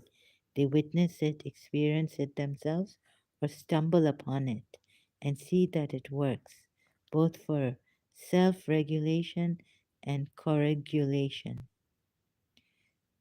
Studies have shown that gaslighting is more prevalent in couples where one or both partners have maladaptive personality traits, such as traits associated with short term mental illness, example, depression, substance induced illness, example, alcoholism. So, this is not about self destruction, but this is about the gaslighter.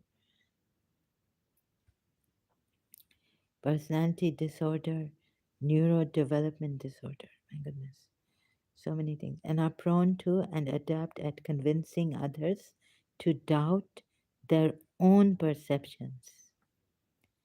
Because they have become like this, so they now learn to make their victims like they are themselves. Habilitation, self regulating, and greater emotional awareness in medicine.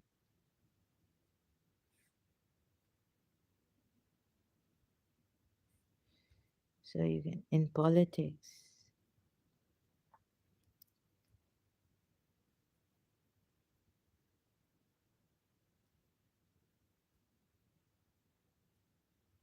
So I realized it's rampant like in the world, but in Pakistan also I experienced such a person. But you can't, and then, in Pakistan, they can use, Muslims can use jinns and all.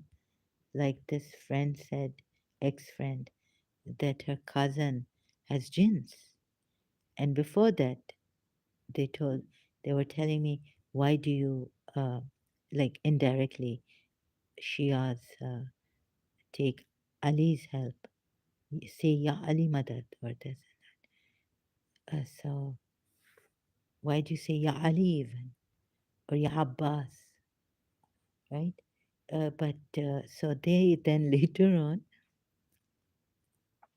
uh, told me that their cousin had jinns, and this person would like want to see when she had come over once, long time ago, 1990 somewhere, to my place. She wanted to see a horror movie like Vampire, and you know that horror movie Vampire. Who's that actor in it? Val, uh, Valdemar Put. Sorry, excuse me. No, just joking. Huh? Vampire. So I told her, no, please, I don't want to see this horror movie because of my past. An aunt of mine had asked me, to rent out horror movies, and then she became possessed in my room after a week. She called the jinn or something, but vampire movie. So when was it that this movie had come out? American movie. We used to get this on British TV channels, the, but this America brought out this movie in 19 somewhere. Is it 1989?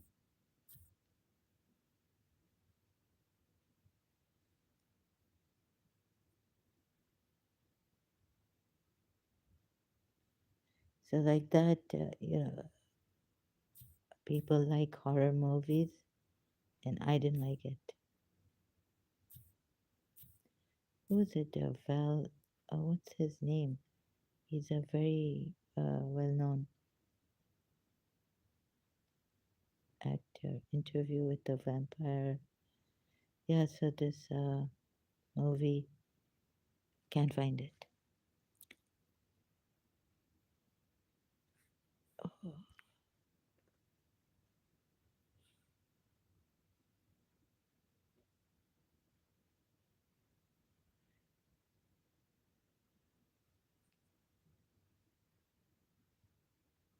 so what is there? Oh, please, I cannot see. So people suffering also at the same time I'm suffering. So that awakens in me the empathy for the people. And I had it before also by the grace of God. But sincerely, I don't mean any harm to any people. I didn't want to trouble people. I didn't want to take favors from people. But it's so sad to see that uh, there are people who would not be honest, hide their sins, but if you find out, then you're gone case. The cases in Karachi I cannot give you. Um, so you can't catch them, you can't reach them. It's very difficult to catch them. But what one lady did in, oh yeah, My Feudal Lord, I had this book, I read it. Even in this book, I was feeling like I should, oh my God. I used to tell Mr. Sa, sorry, Mr. Sa, sorry. My feudal, not hit her, but just like not be able to come up to the resolutions I made with her on New Year's Day or before New Year's for a new year. So you see, her first husband used to hit her and then apologize to her.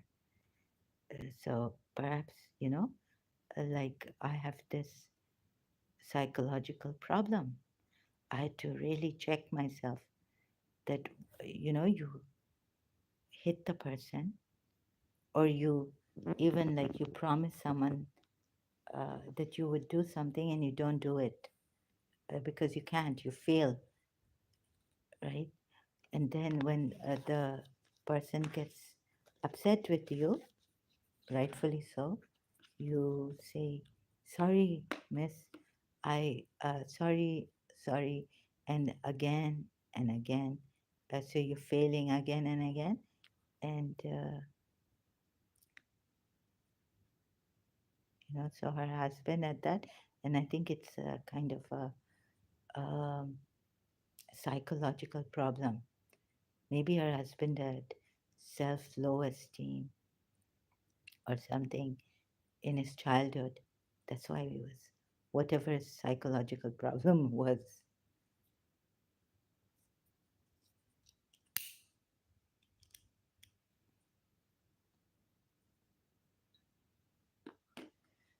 So this with Miss Desa in my case, that I would fail. Ooh, and I was so scared of myself that will I grow up to be like her husband, who would then, do certain bad things and say, "I'm sorry, I'm sorry." That's why Miss Desa used to say, when you say mean what you say and you don't mean you're sorry, right? And I would like so I can leave me my blamer and all this, but there are some genuine problems that Muslims have, that we have in our society, even in Muslim society, that we don't want to see, and we blame the other person so quickly. That's also something like, oh, he's like that, that's why. Or we don't want to apologize even. So, but this man was apologizing her husband to her and hitting her again. He was a victim of his own something psychological thing. But she came out with a book and she remained there until it was too much for her to take. And she saved herself. So, this is a success story by Tahmina Durrani with William and Marilyn Hoffer. So the West, friends from the West helped her also. That's really great. And they would not desert her or leave her. Many people used her, left her, promised her things, didn't do it. Many of our people, I think, like, let me see how it was for her, Tehmina Durrani. Many people gave her a hard time, like, why are you writing this book?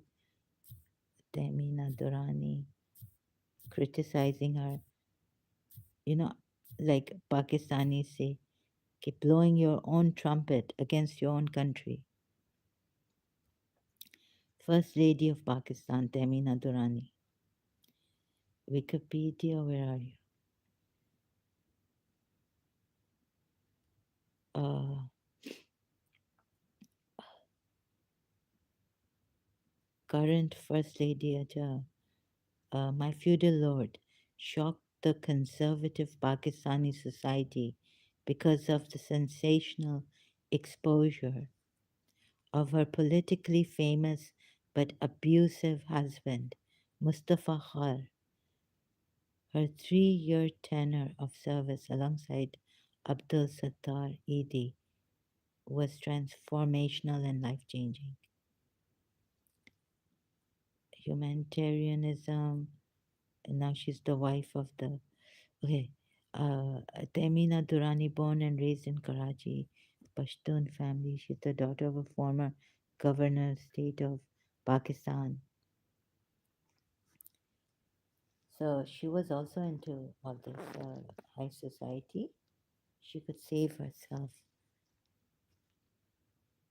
managing director. So you see, one side of hers was strong from her parents' side too. If you can live in this jungle and know its ways. She married one daughter, okay, Mullah Mustafa Khar, Chief Minister of Punjab.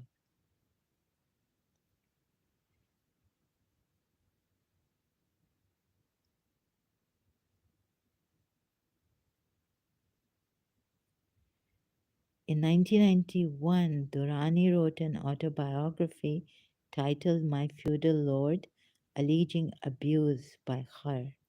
She argued in the book, I've forgotten about this, sorry. So it's very apt for my recent live streams on Islam. She argued in the book that the real power of feudal landlords like Khar is derived from the distorted version of Islam that is supported by the silence of women and of a society as a whole. Silence. We don't say anything. Don't bring names out. You're spreading rumors. You're gossiping. We are principalized. We don't say anything. But this silence is the culprit also, not only the mind. As a reaction to her expository book, her family on both the paternal and maternal sides disowned her, and her 5 children for 13 years. What a price she had to pay. Hmm. You see, I know the risk because I've read it and I know the book. I bought the book and I read the book in Karachi.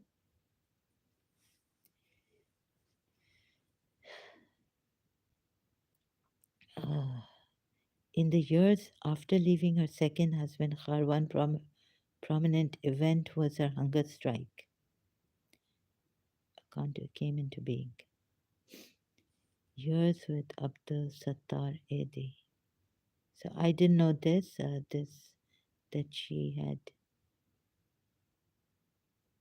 my feudal lord rights dispute. My goodness. In June 1991, my feudal lord was released by Vanguard Books, a company owned by the journalist Najam Sethi and Jugnu Mohsen.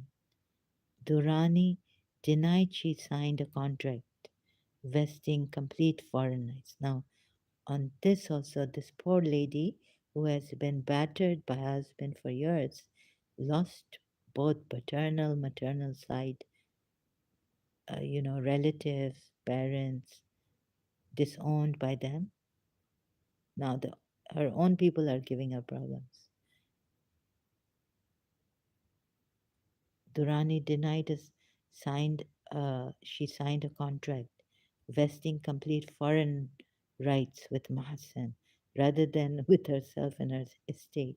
The dispute was settled in 1992, okay, after a year. Then on 19 May 1999, Durrani accused Sethi of stealing her book profits. I mean, like, this is not laughable, but I'm cracking up. Uh, Pakistani, your own Pakistanis are pulling you down. This lady should be resting or doing something very light, like some after such a traumatizing marriage and the book. They don't let you rest. Like, please, go to London, go somewhere, find support, group support. No, her own people, the Seti, a Pakistani. She said his actions were An even bigger case of hypocrisy, people are going to say, oh, she invited this. No, no, no. I'm telling you, the Pakistanis, some of them are as shameless as they can be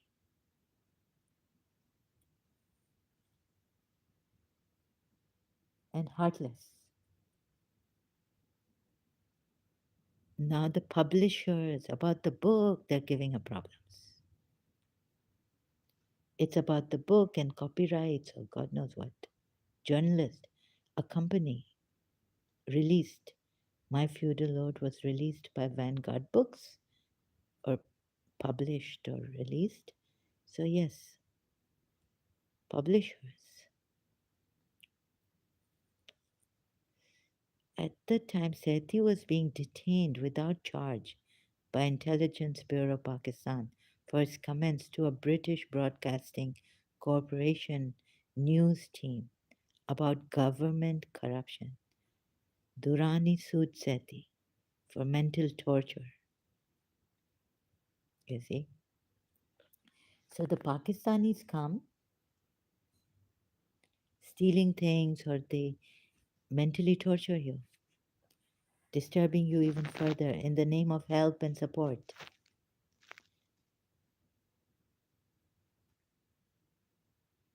So this is what I'm saying, that people should be fined or sued. Enough is enough now. They're giving her problems. But thank God she was strong enough.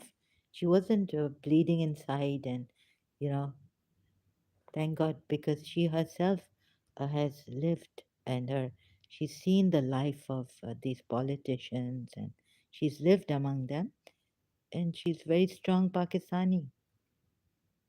But I tell you, the other ones also are very deep, deep in the sense of very stubborn, and they won't leave until they bring you down to suck the blood out of you, everything. Gone case.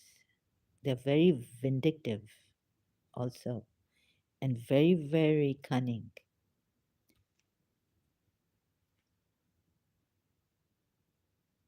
Very cool and calm. They'll make you react. They know how to push the buttons. पागल को भी नहीं छोड़ेंगे. I said this on my live stream Facebook. आखिर आखिर बोल देंगे कि psycho हो तुम. Well, you know my case. You said you want to help me.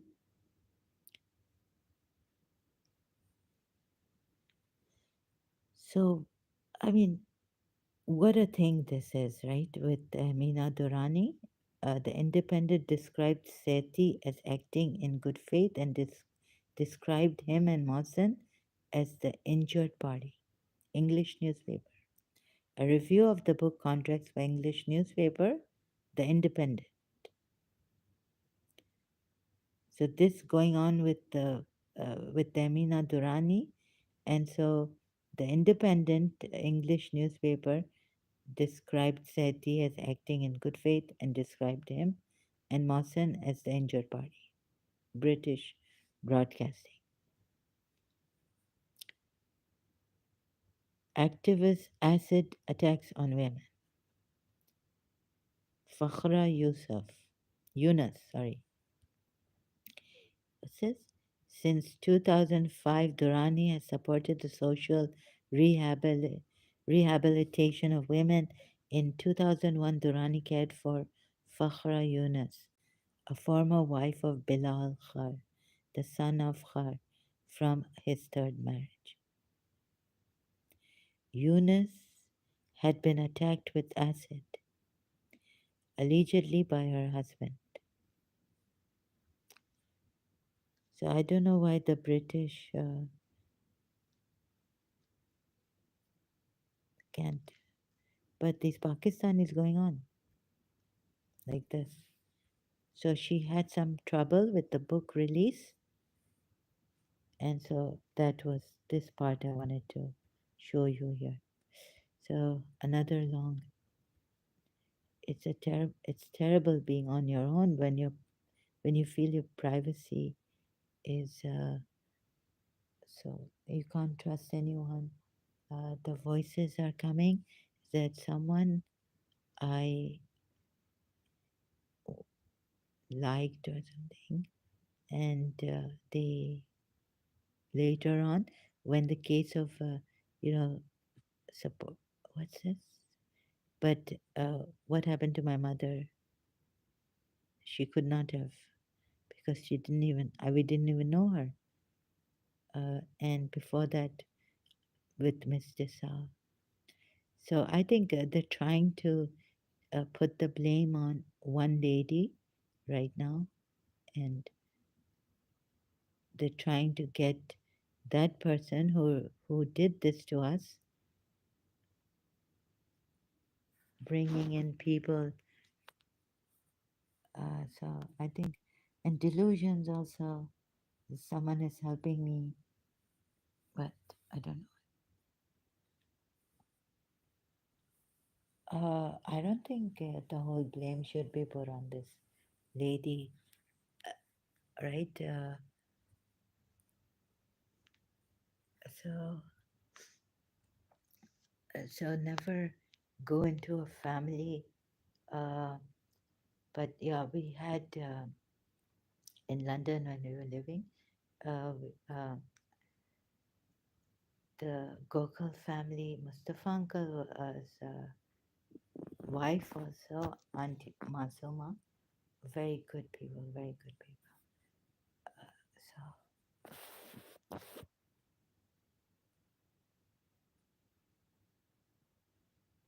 this one little thing, please let the lady be.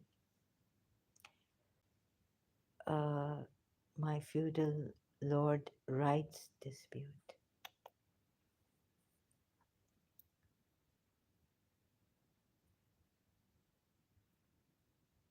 Then again, 1999, Durrani again accused Seti and was being detained. At the, at the time, Seti was being detained without charge by Intelligence Bureau, Pakistan, for his comments to a British Broadcasting Corporation news team about government corruption. So you see, this goes on. Durrani sued Seti for mental torture, and her. You see, these people, they don't understand that you are. They evade. No mental torture. What? We did.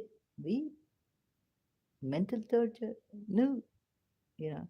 And I don't know why the Independent describes Seti as acting in good faith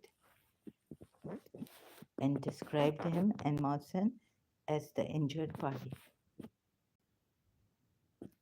So you see, problem. Now, controversy, you have to read the case.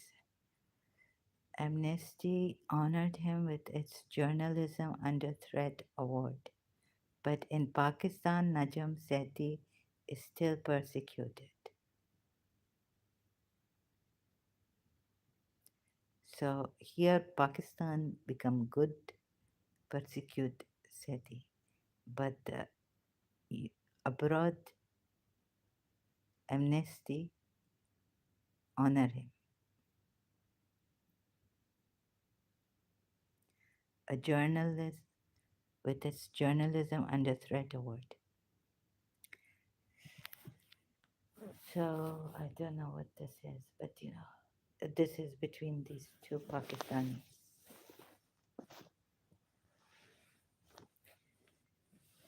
And now Pakistan understanding Tamina Durrani against Najam Sethi and Amnesty not against Najam Sethi.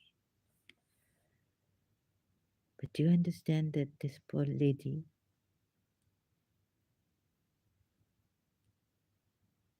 I mean, I'm not pitying, but that someone has been, yeah, they need time out and support rather than creating more problems. But you see, I had to come out because my case was complicated.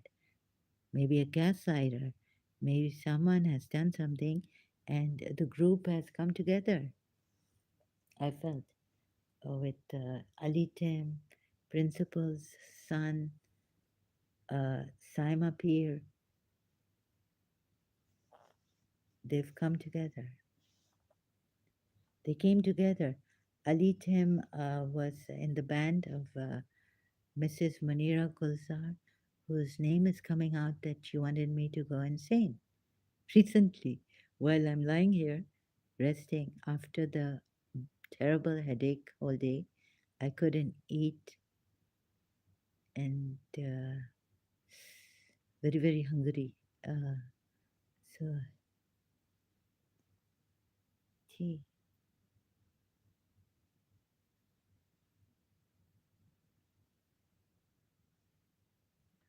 And maybe have osteoporosis, I don't know, bone problem.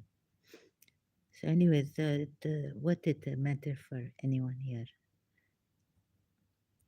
But that they could make life miserable and worse because coming on social media, also like this, I have to take the chance. And my very last ounce, I have to do this because, we are told, my cousin told me that, look, you will be, see, we are like mad people. Like, when we love someone, we just go all out. Johnny Jigger, please, please, please come to our house and this. And they have the thing to survive and they know where to put you in your place, when, and they know how to avoid you. And they not come in the bad book, but we come in the bad book. Like, then we say, very few people are loyal, faithful friends or well wishers. Then we start complaining, but it will not reach our mind. It go over above cuckoo's nest.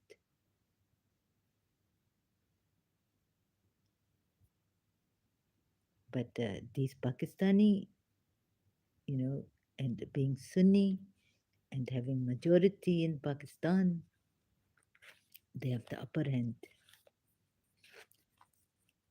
And knowing people, principle, knowing people. Would you, mad person going to London, who, crackpot, she called me, right?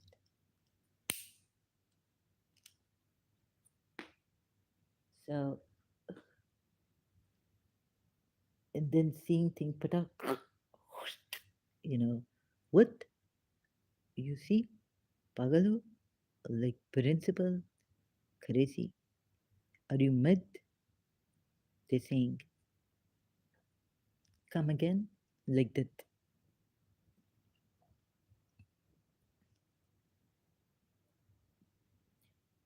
Are you telling me that she is like Nagina, Gabon, your principal?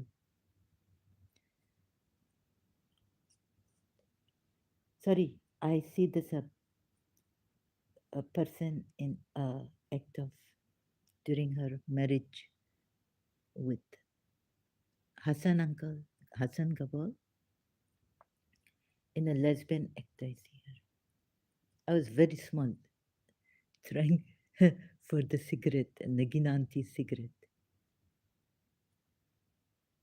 She opened her packet, a cigarette packet, and make me. I sit where I sit on the side of the bed.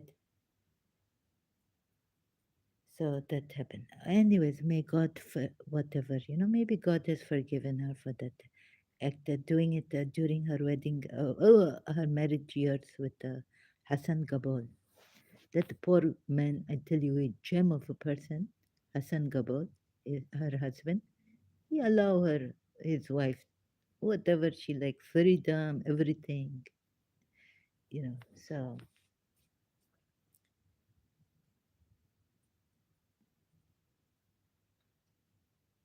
So I've seen it in my childhood. Now, why I become she married and get a shock of my life when I perceive something.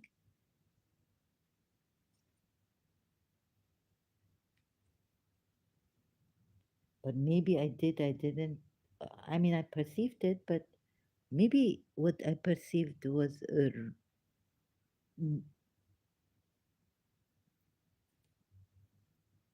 not able to say it.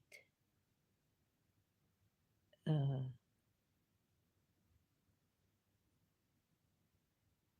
but you see, later on, I close my eyes. I see the world very closely in my childhood.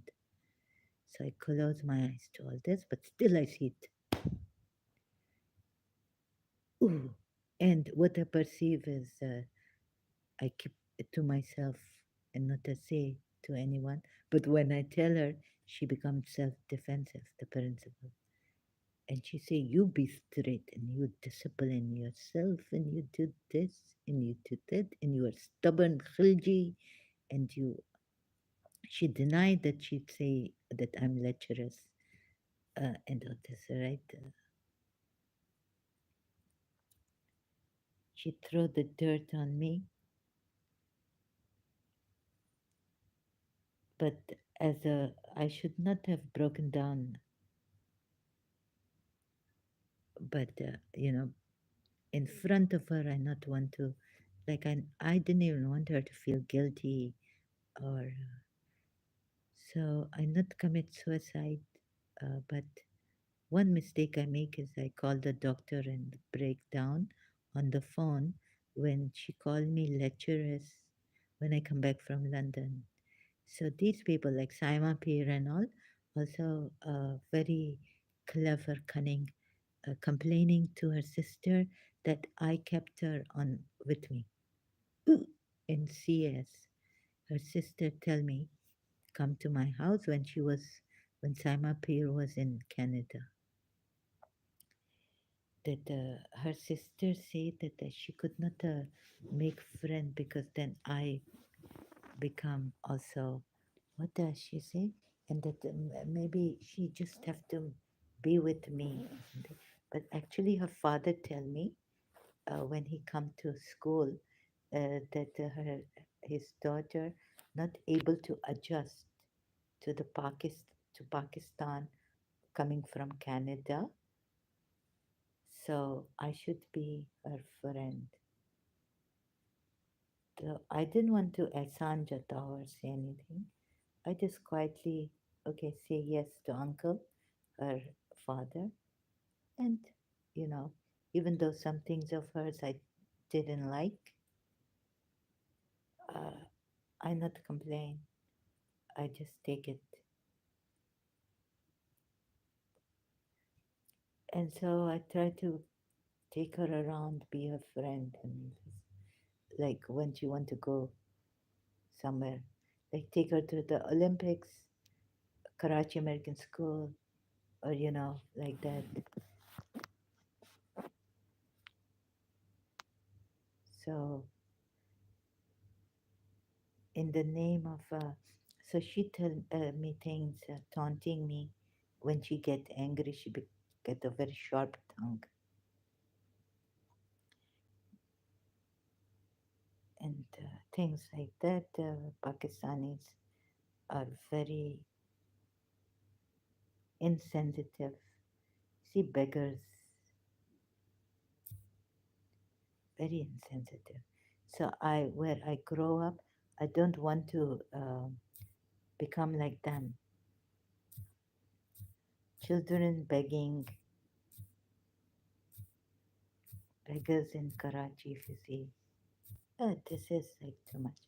And you know how they talk, their style, Pakistani style, teasing. Ooh, if you see this right here now, uh, I'm not used to uh, living here. I miss my home at least and my mother, but they've given me a lot, and but we don't have beggars where I'm living right now. And every time going out and seeing this Clifton and Tariq Road, and even now I went to my old house once, and I can't believe what I saw. I saw a young girl come out, come towards my car as I was sitting in my car, and she go like this with her hand quietly, like she not even say anything, but she bring her hand out and her arm towards me, stretched, and it hit me.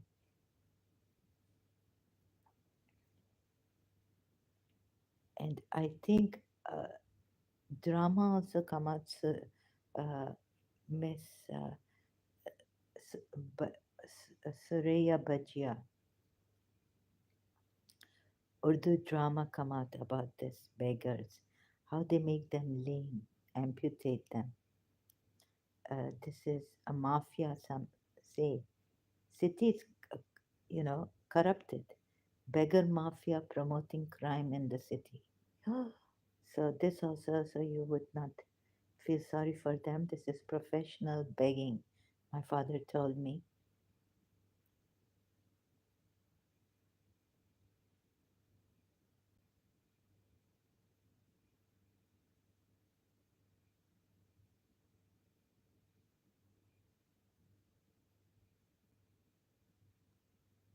This is the Islamic Republic of Pakistan.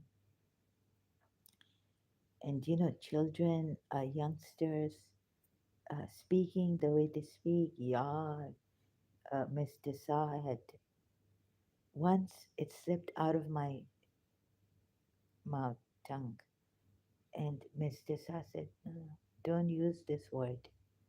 And from then on, I start, oh, please forgive me.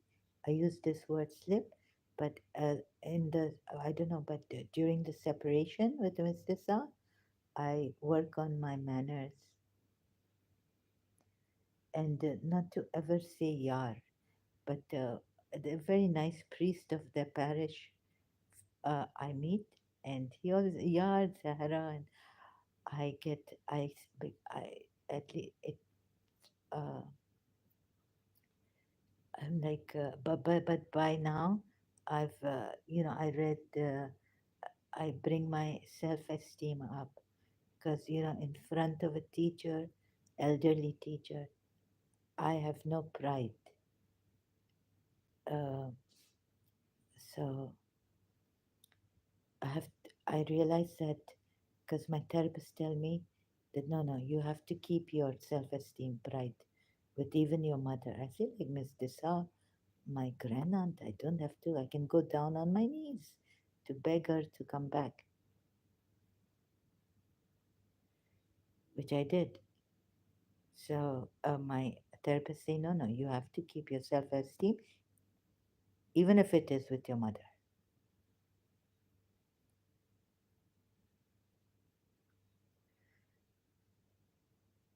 So there are people in Pakistan who take great advantage, undue advantage of your goodness or even your suffering.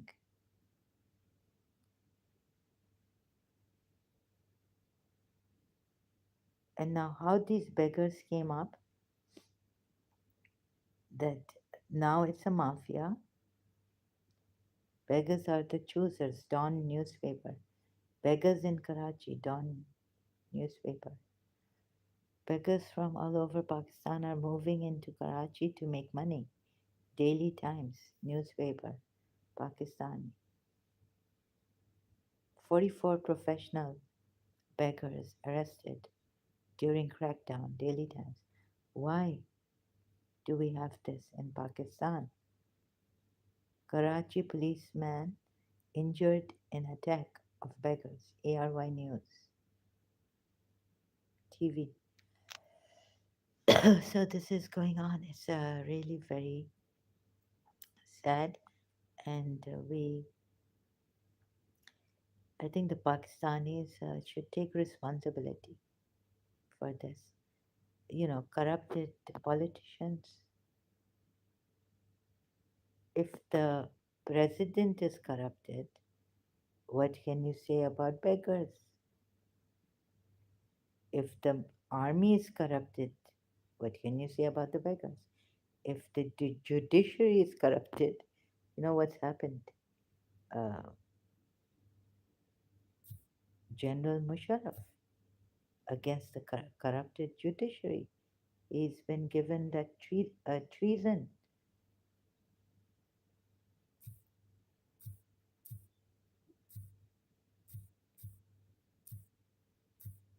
So if the leaders are corrupted, what can you say about the beggars? And the either the zakat is not getting to them, the Islamic zakat. So before they become professional, we should have, the government, before it comes to this, professional begging, and they have, there's lots, you can't, it's out of control or something. So a General Pervez Musharraf cracked down on the judiciary.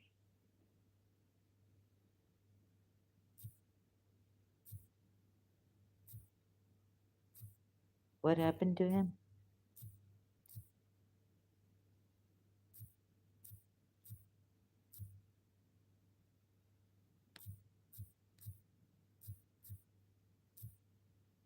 Pakistan's judiciary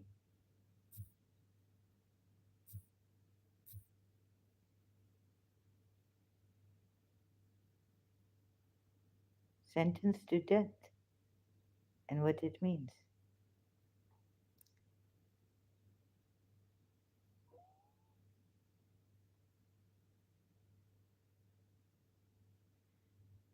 So Human Rights Watch, destroying legality, Pakistan's crackdown on lawyers and judges.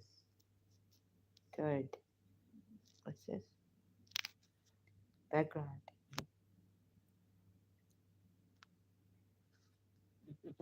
This is a drastic step that General Musharraf had to take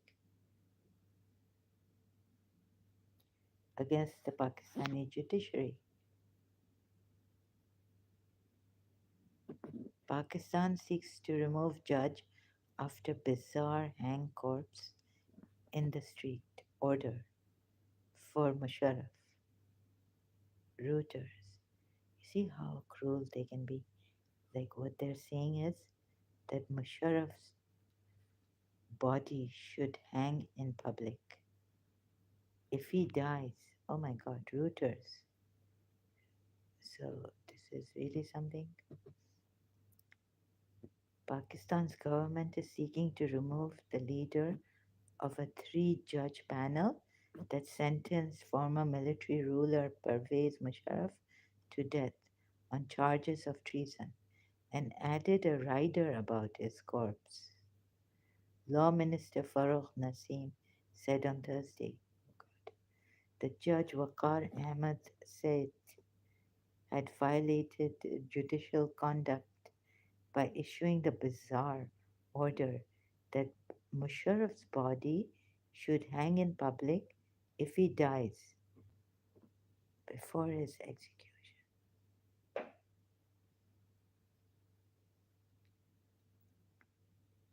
Pakistan, very, very cruel.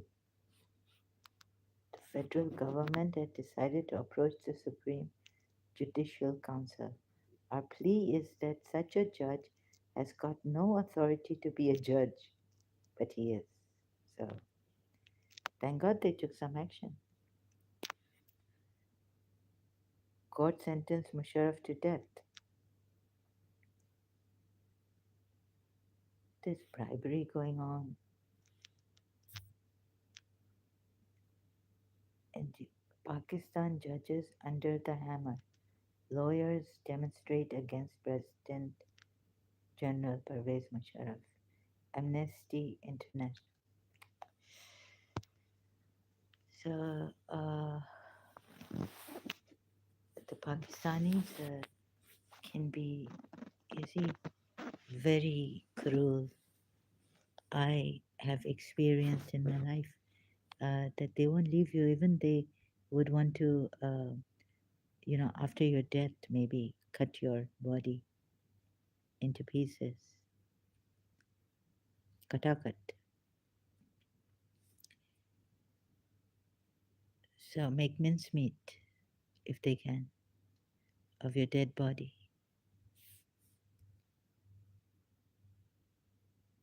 Bache, children.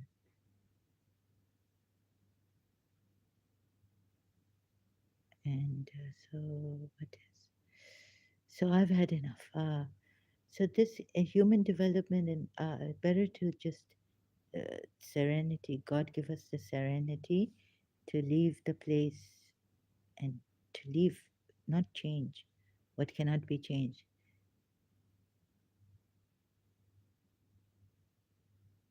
So I'm ready. I have to prepare myself, although, of course, it's very shocking what I've learned here. I cannot rule out this that I've said because of my research. Without Shia Sunni help, I did my own research on this, and this is adultery because Prophet Muhammad. But the Muslims, they say that we understand, we love all religion, we love all the people. We, what would they say? Like of all religions, we understand, we love them. The only thing is that Shias maybe they don't love. I don't know. They may love Hindus, even Christians and Jews. Like that Pakistani man said, हम मानते हैं, मैं तो मानता हूँ.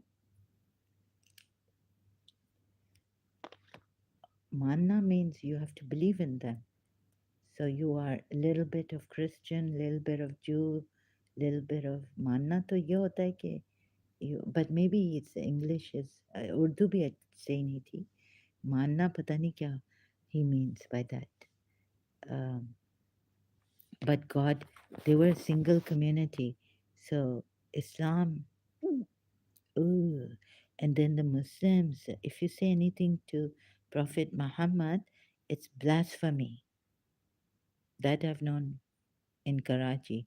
You know what they did to Bibi Asia and her lawyer.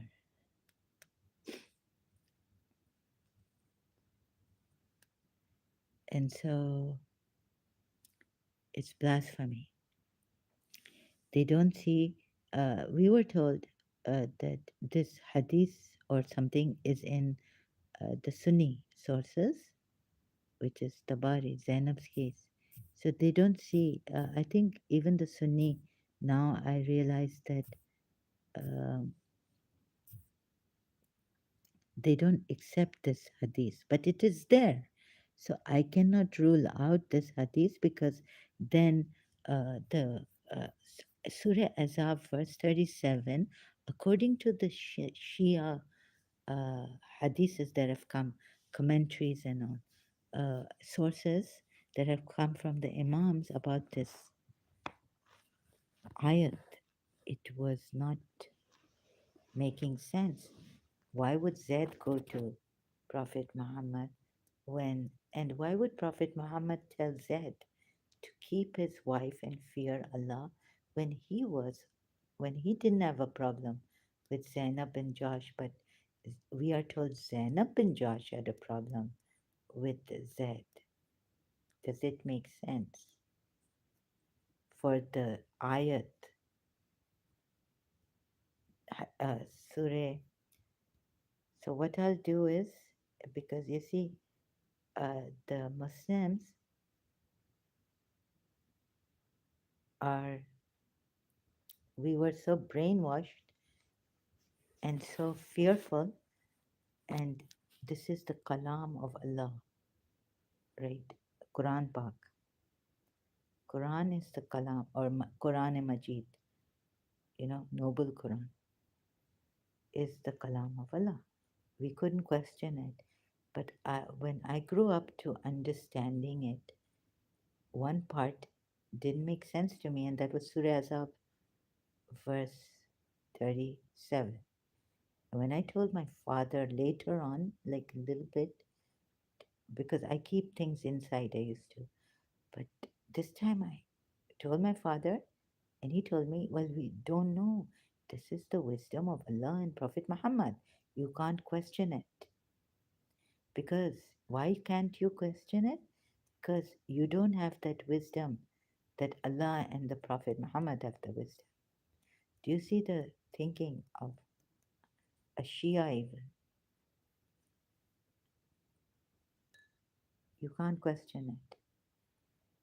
So here is this. I didn't know Tabari until later.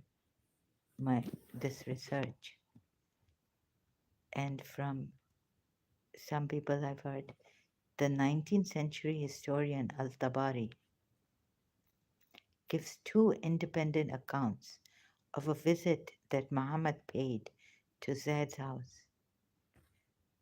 The hareskin curtain that served as Zaid's front door was blown aside accidentally, revealing Zainab dressed only in her shift. Zainab arose to dress herself, advising Muhammad that Zaid was not at home. So she was Zaid's wife at that time. Right now, it's just that she was not an ex wife, she was Zaid's wife. Zaid, the adopted son of Prophet Muhammad. Notwithstanding that what God has said in later on in Surah Azab ayat 37, that your adopted son is not your blood son and you can get married to his ex-wife, ex after the divorce. But here, the beginning part of the verse of Surah Tawbah 37 did not make sense to me. That why did Zaid approach lawyers? Lawyers, case. And you see, the ayat, taking the ayat and not ruling out, because there is this tafsir historian from Tabari, the Sunni Muslim historian, Tabari, Tabari, the ninth century, two independent accounts. When I now read this with the images, it makes sense. Before it didn't make sense to me. And also the unintentional mistake. But I'm not at the unintentional mistake of Prophet Muhammad adopting Zaid. Like I would ask, why didn't the revelation come out? Don't do it. This is a horrible, senseless practice of the pagan Arab idol worshippers. Shias have ruled out this history given by Tabari in two independent accounts.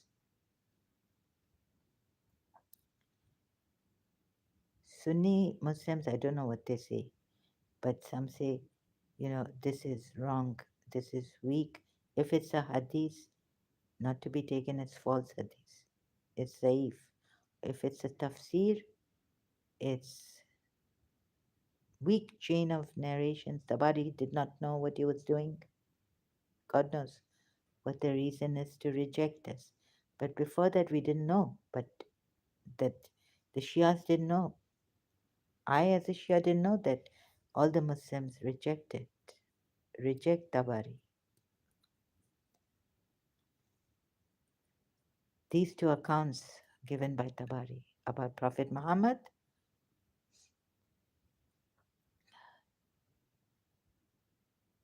because you see, this is what the foreigners then use against Prophet Muhammad. But we, the Shias, take into consideration many, many points, like Zainab bin Josh was a cousin of Prophet Muhammad. So Tabari loses. How come later he would get attracted to when she was his adopted son Zed's wife, and he got attracted to her? And wouldn't there be a ayat saying, and Zainab, and he told Zainab bin Josh, right? Like Zed's name is used in the ayat, but Zainab's name is not used. And he tells Zaid, Zed to keep his wife and fear Allah. But what we are told is that Zainab was a highborn. She thought she was highborn, a Quraysh widow, proud of herself. And Muhammad made her marry, Prophet Muhammad made her marry Zainab, no, made Zainab marry Zaid too for equality, that Islam calls for equality between believers, whether they are freed slaves or this is a example set by Islam. And you have to, believers, now you are assured. So many, many points like this taken into consideration by the Shias also, that how could he later get attracted to his own cousin when he had also said that this is Allah and His order. They have decided upon this matter about the marriage proposal. And so neither could Zaid say no, nor could Zainab bin Josh say no.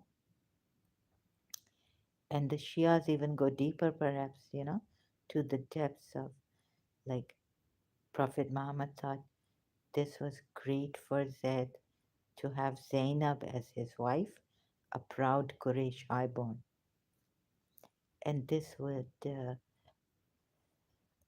be a blessing, a blessed marriage. It would be a great example for the believers. Doesn't matter if he's a freed slave, you can marry them. But that's not what happened. In the commentary, history, Islamic history, Prophet Muhammad got married to. That means that a divorce took place when Zaid, and in the ayat too, when Zaid had. So when Zaid had completed the formalities of divorce, then Prophet Muhammad got married to Zainab bin Josh.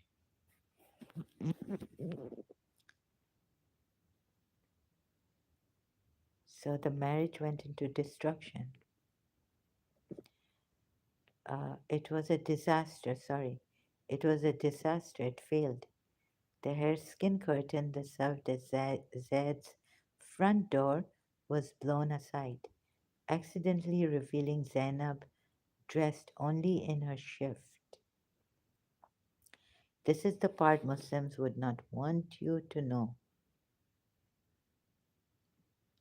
Zainab arose to dress herself, advising Muhammad that Zaid was not at home, but he was welcome to visit. However, he did not enter. He didn't enter. Whoa, Rasulullah didn't enter. He exclaimed to himself, like he loudly exclaimed to himself. He wasn't silent about it. Praise be to Allah who turns hearts around, and then departed. Now Zainab heard this. When Zaid came home, Zainab told him what had happened. Zaid went to Muhammad saying, Prophet, I've heard about your visit, Perhaps you admire Zainab, so I will divorce her. So then the verse makes sense. Surah Azab, verse 37. Muhammad replied, no, fear Allah and keep your wife. Same wordings. Surah Azab, verse 37. Any other, I have read all the other versions, but it didn't make sense to me because the verse should have been to also Zainab when Prophet Muhammad went to her house, could have said, "You be good with with your husband, Zed." I've heard that Zed wants to divorce you because you are unhappy with Zed because he was a slave, freed slave, and you are a highborn Quraysh.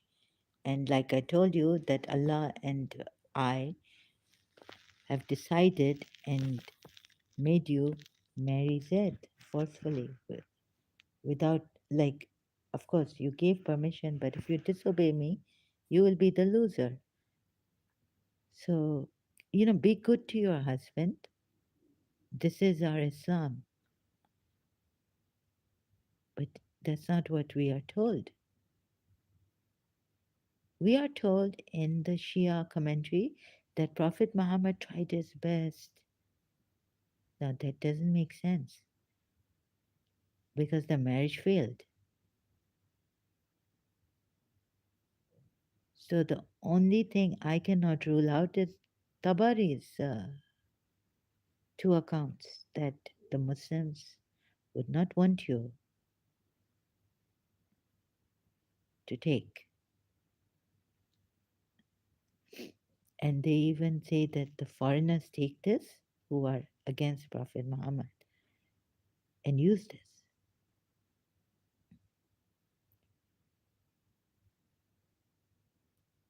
When Zaid came home, Zainab told him what had happened. Zaid went to Muhammad saying, Prophet, I've heard about your visit. Perhaps you admire Zainab, so I will divorce her. Muhammad replied, what is said in the Surah Azab, verse 37, fear Allah and keep your wife. Here it says, no, fear Allah and keep your wife. After this, there was conflict between the couple, and Zainab shut Zaid out of the bedroom.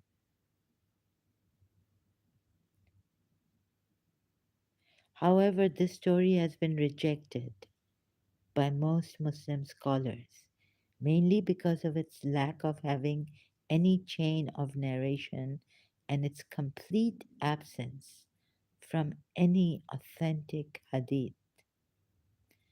Some commentators have found it absurd that Muhammad would suddenly become aware of Zainab's beauty one day after having known her all her life. If her beauty had been the reason for Muhammad to marry her, he would have married her himself in the first place, rather than arranging her marriage to Zed. Furthermore, historiographic assessments suggest that the love struck narrative itself was a fabrication that developed over a century after the death of Muhammad. Zaid divorced Zainab in December 626.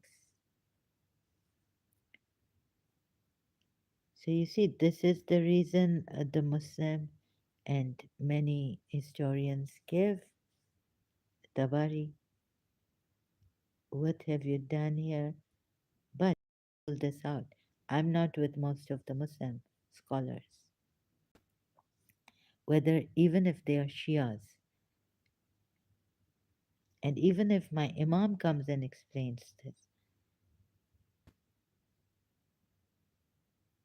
Because you see, it doesn't make sense to me the way I explained it earlier, and probably will be explaining myself. So Zaid finally divorced Zainab. It's in the Islamic, right? And in the ayat.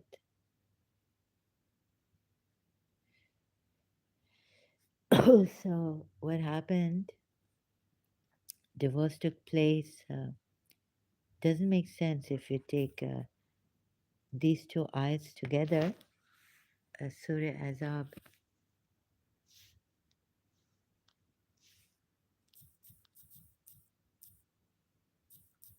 First, we are told Prophet Muhammad practiced and made a mistake.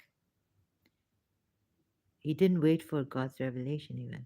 In this surah, he practiced a pagan Arab idol worshipping custom of adopting son, adoption. And then he made an unintentional mistake, we are told.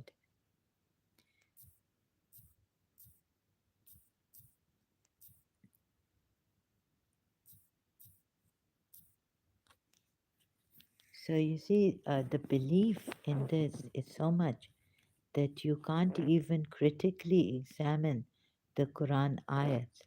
They won't give you that space, Muslims, and neither does Islam give you that space to critically analyze something that you feel is not right, doesn't make sense.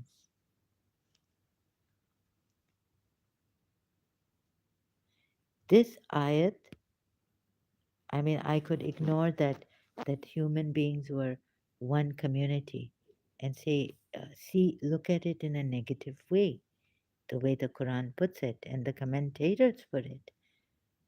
But this I could not ignore.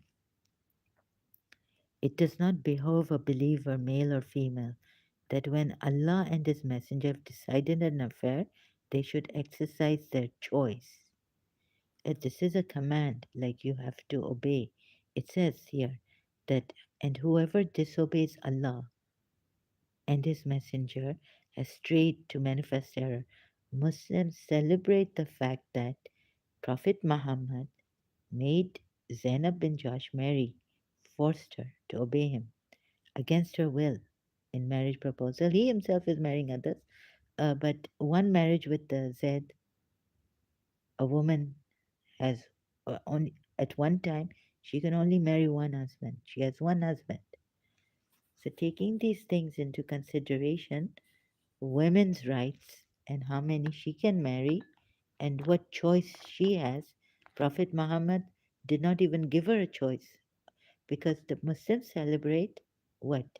That he made this proud Arab pagan widow come down to earth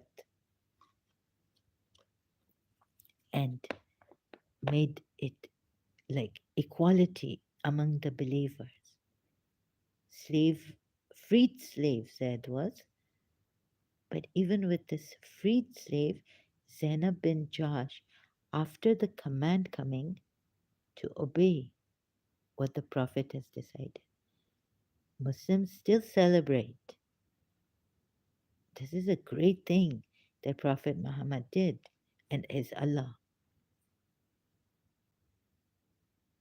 But what they forget or they ignore, it's the height of their, uh, like Haris Sultan says, I don't know, Ashiqane Rasulullah, Ishq.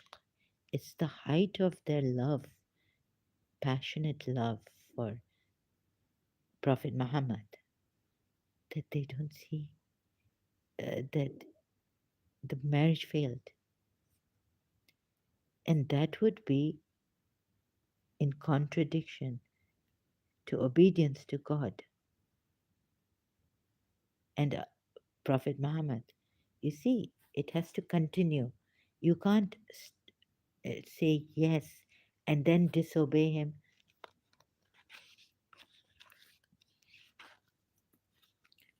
Do you see what I mean? People are going to come here and even the Muslim attack, collective consciousness attack is on. So I cannot, my English is not flowing logically in order right now to, okay, in other words, like, let me explain. In other words, the Muslim mind is so brainwashed that they can't see. Even the Shias can't see. All they rejoice in, forget the mistake he made, forget that okay, here he made that high born Zainab, it was a rule to be practiced. You know, come into practice through Zainab and Zaid.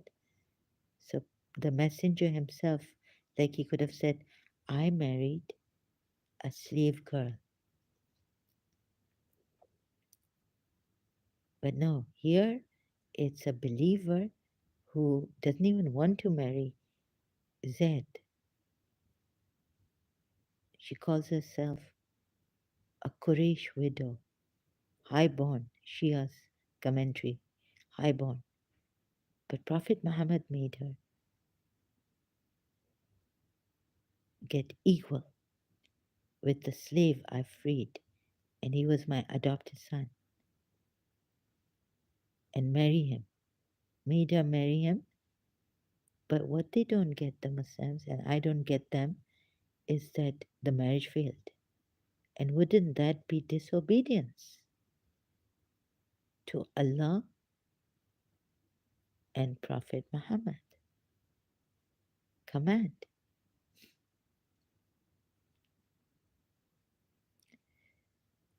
Zainab bin Josh cannot remain a good Muslim. But another thing is that they rejoice in is that Zainab bin Josh got that high status of marrying Prophet Muhammad. So she got the status of being Ummul Mu'mineen. I have to rest my head a little, hold it with my hand. Muslims rejoice in that, but they can't see that a widow who lost her husband actually maybe didn't want to marry anyone in memory of her husband. But in Islam, it's not allowed. It's the sunnat of Prophet Muhammad to be married. It's a sunnat, meaning it's not obligatory, but it's good if you get married. So sticking to your widow life is not healthy, Islamically, I think. So you can get married, and you should. Better that you get married, right? When there are believers around and you can produce children and, you know, bring more believers, give birth to more believers, it would be great. So Muslims can rejoice in that. And also they can rejoice on the fact that, but that doesn't matter for this, that you can marry your adopted son's ex wife because he's not your real blood. But what Muslims don't get is to see it because they can't see it, they won't see it, they won't question it.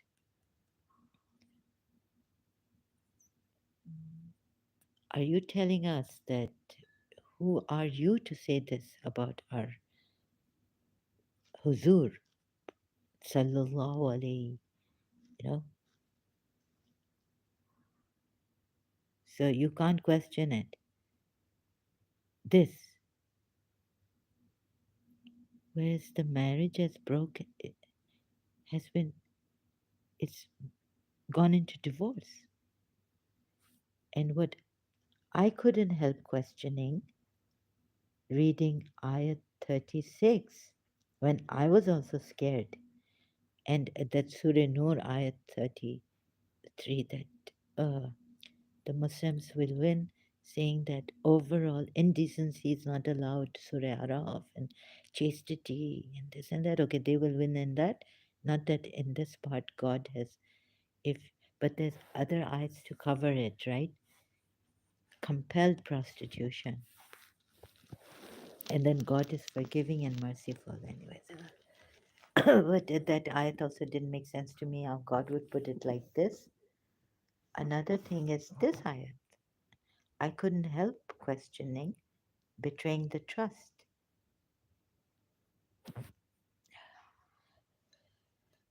Because, Imam Ali, we can't say anything to the messenger. At least in Shia Islam, Mawiya used to abuse Imam Ali on the pulpit, make people abuse him. In Najul Balagha, it is there, I think. But we are told as Shia hadiths, sources, but you can't even question because with the mind we come to uh, talawat karna Quran ki, like someone told me recently. So they only talawat karing, doing. They're not understanding, or if the question coming, they eating it and finish, put it behind. Who are you?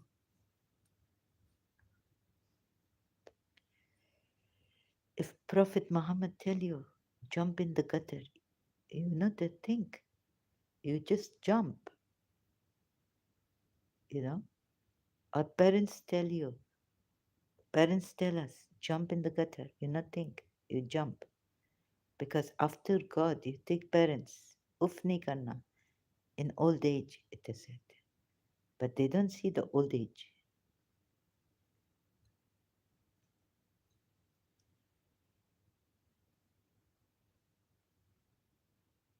Or maybe I wrong. But I'll have to go to that uh, ayat in the Quran about parents. But there's also another ayat about parents. So finished with this, let me show you. Like when I read it as a Shia, I said, oh my God, it means that when your parents have become zaif in old age, don't say fi to them. Don't say fi onto them.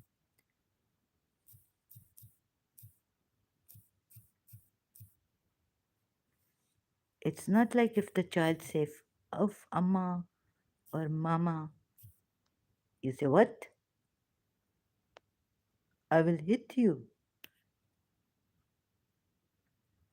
How dare you say fi onto me? And when your parents are young.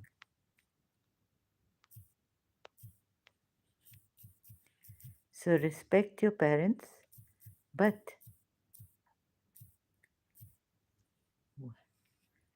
say not fi to parents.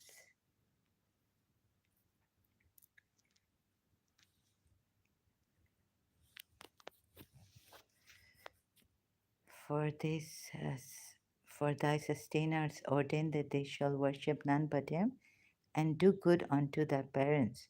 Should one of them or both attain to old age, zaif, in thy care, in thy care, never say ugh to them or scold them, but always speak unto them with reverent speech.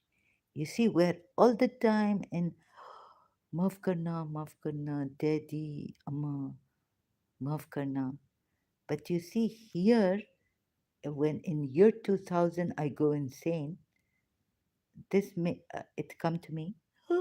But here, it not to say when your parents are young and you are a child, you say, "Uff, amma," right? No. Oh my God. I have been misreading. Now, then, in year 2000, I correct myself. Whether reach with you the old age, one of them, or both of them, then do not say to both of them a word of disrespect, and do not repel them, but speak to them a word noble.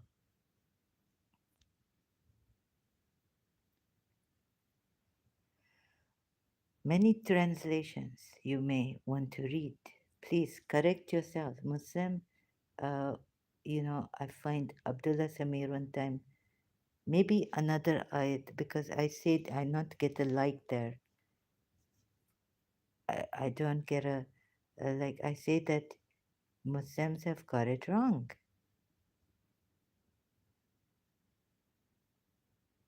See, after God is your parents.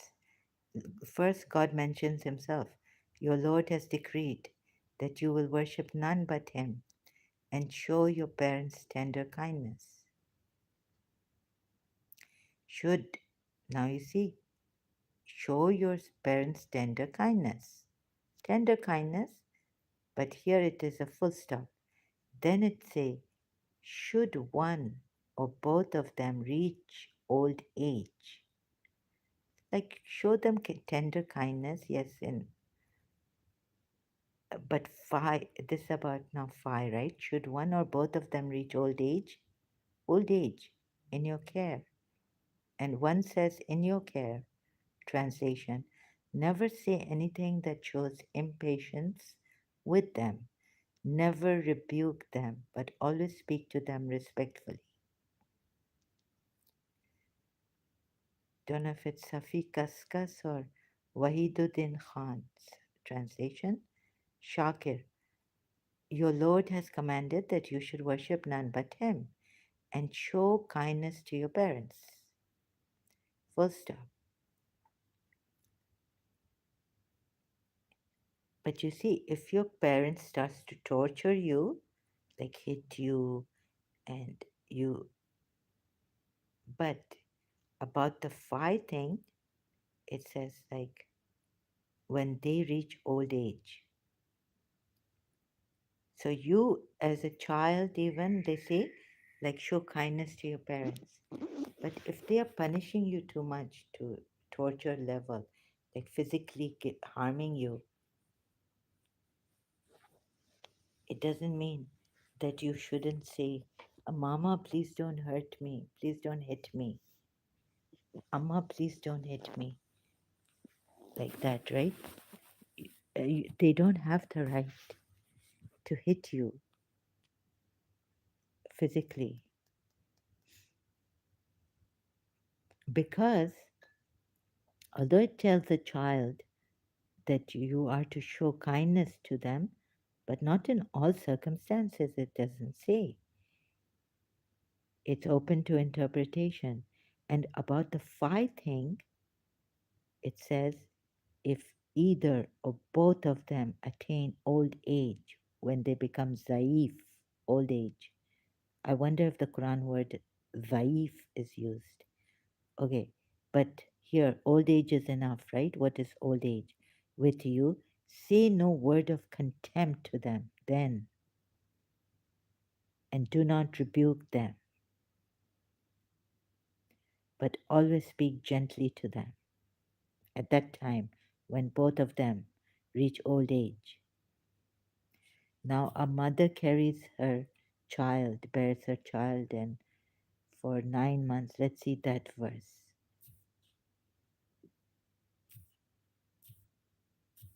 So, how the child has to be. The mother carries her child.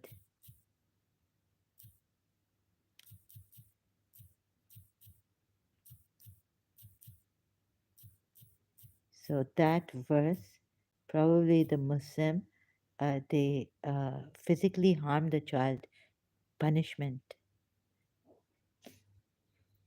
Let me find. That's on Hadith Surah. Their mothers bore them through hardship upon hardship, and their weaning takes 2 years. So be grateful to me and your parents. Again, God uh, here. After him, be grateful to me and to your parents. To me is the final destination. So whatever your parents have provided you, be grateful to them. And Surah Baqarah ayat. Sorry. Surah Baqarah ayat, but about the five ayat when they reach old age. However, be loving, kind, be good with them, be kind with them.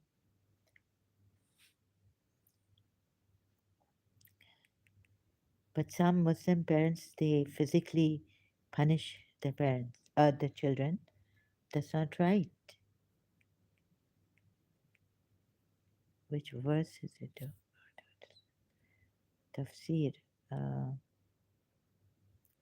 so be grateful to your parents, but it doesn't mention that if your parents hurt you, physically punish you, but that must be mentioned in the hadith. But I'm not a hadith person, so I try not to rely, unless it is absolutely necessary to rely. I try to avoid it as much as possible. The mothers bore them through hardship upon hardship. So be grateful to me. But here the word is not that, don't even say fight unto your parents. And Surah Baqarah, I'm being lazy, sorry, my head, Surah Baqarah ayat 233, I think. 233. Then again about the parents, let's see if this ayat, if they, i.e., the fathers, wish that the period of suckling for their children be completed, mothers may suckle their children for 2 whole years. In such a case, it is incumbent upon him who has begotten the child to provide them their sustenance and clothing in a fair manner. So, parents are told that you should be providers. Okay, so here is the whole ayat. If they, i.e., the fathers, wish that the fathers should wish that the period of suckling for their children be completed, mothers may suckle their children for 2 whole years. In such, oh, okay. In such a case, it is incumbent upon him who has begotten the child to provide them, i.e., divorced women, their sustenance. Okay, the divorced women, their sustenance and clothing in a fair manner. But none shall be burdened with more than he is able to bear. Neither shall a mother suffer because of her child, nor shall the father be made to suffer because he has begotten him. The same duty towards the suckling mother rests upon the heir as upon him, i.e., the father. And if both the parents decide, by mutual consent and consultation, to wean the child, there is no blame on them.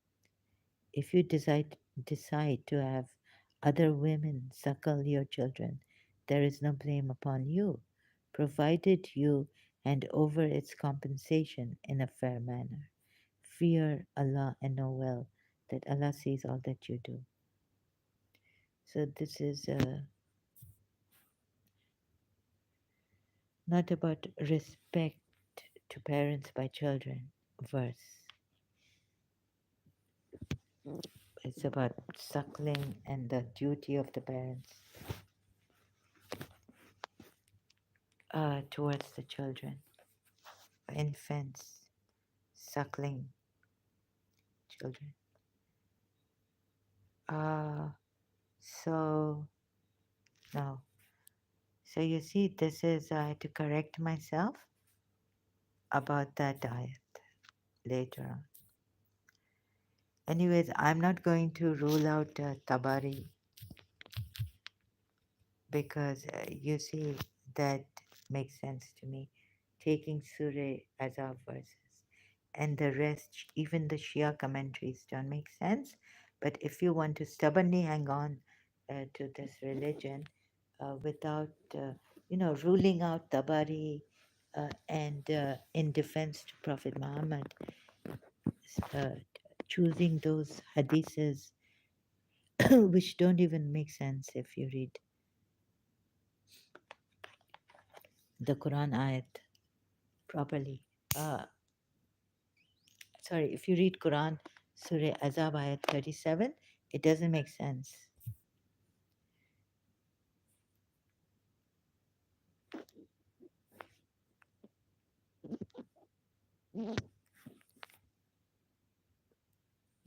Good bacha ऐसा. Come on. This is what a cheeky thing. Uh, so yeah, and Muslim children can come after me and say, like they had in Iran, they held a placard. We kill, we will kill Salman Rushdie. So a child can come, Muslim child can come and say, Lanat, and curse me and say, may she die, and all this. So it's not surprising for me, but this person on my, of course, I expected, and he's been following me since August, I realized, my case and my condition. So was an adulterer because I cannot rule out Tabari's two accounts given, and Wikipedia has given it here. Like the Shias and the Muslims, Sunni Muslims, Quran only Muslims rule out. I cannot rule this out because you see, Zainab bin Josh was not warned. Only Zaid was warned. So where are your minds? Are they too scared? Because reason, it does not appeal to reason. Then this, if I don't rule this out, what does it make Prophet Muhammad? An adulterer.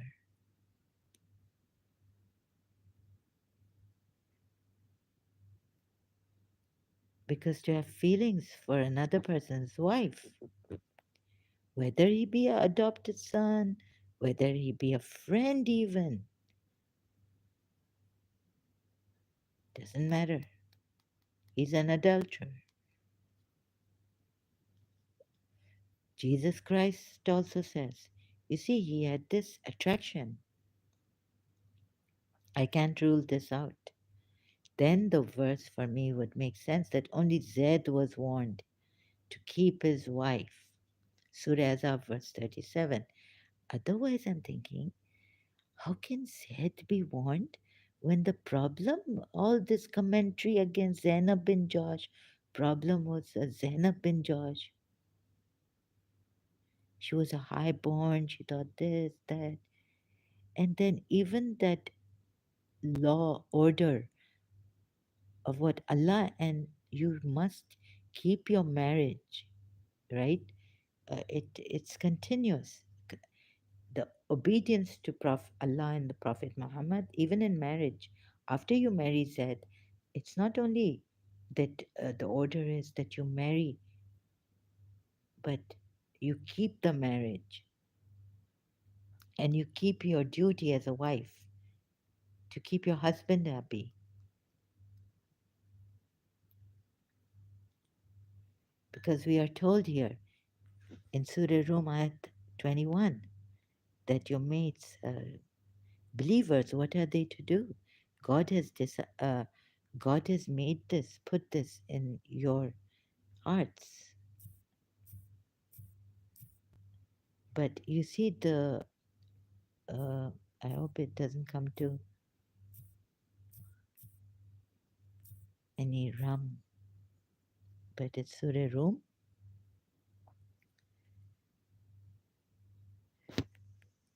doesn't give me rum, and of his signs is that he created for you from yourself mates, and he placed between you affection and mercy. So the moment Allah's order comes for the marriage proposal, also for Zainab, in this case, Surah Ayat 36 of Surah Azab, Zainab and Zed's case, you are supposed to, he placed between you affection and mercy. God placed between you affection and mercy. Love comes, nikah time, we are told. So if you marry someone you don't like, but you look at his piety and you marry him, then God brings out the blessing because you have done the sunnat of Rasulullah. Sawab hai. Blessings come, barakat come, and Allah places between you affection and mercy. Husband and wife, Zoja, Azwaj. So it didn't make sense to me that the marriage, Zainab could not take it as a believer. We are told she was now a believer, and she had to obey, first of all, the marriage proposal that she didn't like because she was a highborn, we are told. She couldn't get along also with Zaid, but it's not supposed to be. It's not her, it's not on her whim. It's on Islamic terms. The obedience has to continue. She has to, what do you call it, maintain the marriage. Not only just that Prophet Muhammad has proposed for Zaid and it's an order by Allah.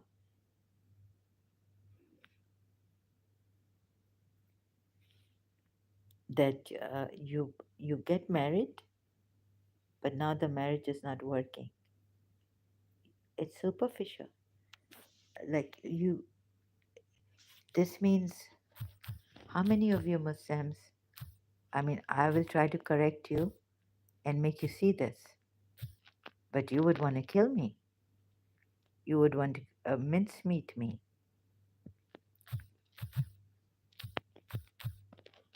How many of you Muslims don't see this and then blame me for my bad English and not having comprehension, low in comprehension? You see, you use that like this person later on used. Even my madness mental challenge.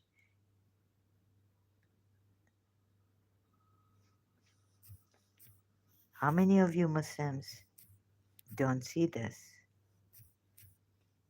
This way of reasoning because you're too scared or something, you're brainwashed.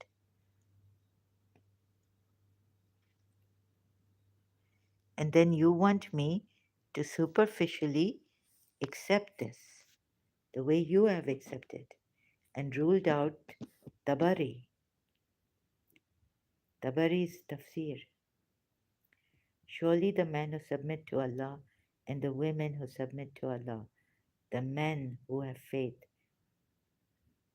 Ooh, starts on 36.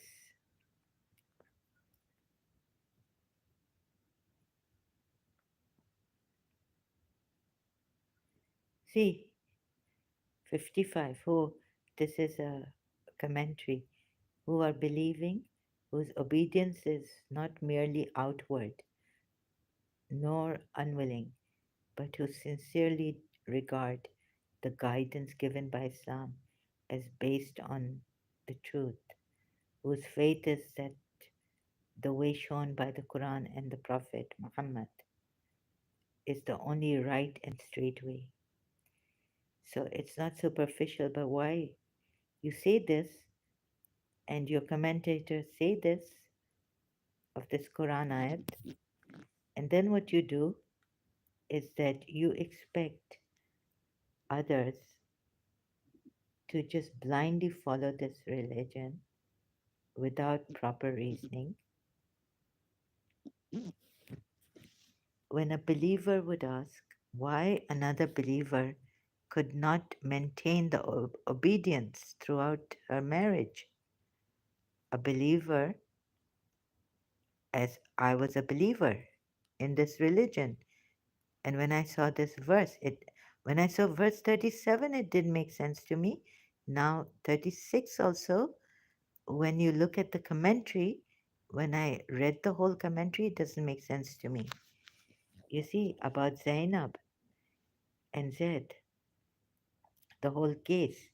Now 36 ayat says, uh, it is not uh, it is not for a believing man or a believing woman when Allah and His Messenger have decided a matter that they should thereafter have any choice about their affair. So obedience, in Zainab's case, she should obey, keeping her marriage. Not only Zaid had no problem with Zainab. We are told that Zainab felt she was a highborn. And whoever disobeys Allah and His Messenger has certainly strayed into clear error. So please don't impose on us what you superficially want to follow. And the orders of Rasulullah, believers should be asking, but believers don't ask. I was this believer who started to ask questions because this verse demanded. Why 37? And that, the one when I read the whole commentary and realized what the real problem was and read it with my eyes here, right? Online on multilingual Quran and showed it on my videos, previous videos, but you are not willing to take that. And you say that I lack English. I already said that my English is not proper. I need sometimes for my even my mental case, I need an expert to help me. So I would not be bleeding, explaining myself away, and someone to draw a conclusion about my case and tell me directly, not through telepathically. And remember, O Muhammad, when you said to the one on whom Allah bestowed favor and you bestowed favor, keep your wife and fear Allah. So he's telling Zaid, not Zainab bin Josh. Why? While you concealed, while he himself concealed within yourself. Now at that time, reading, there was this fog coming in my head so that I wouldn't question this.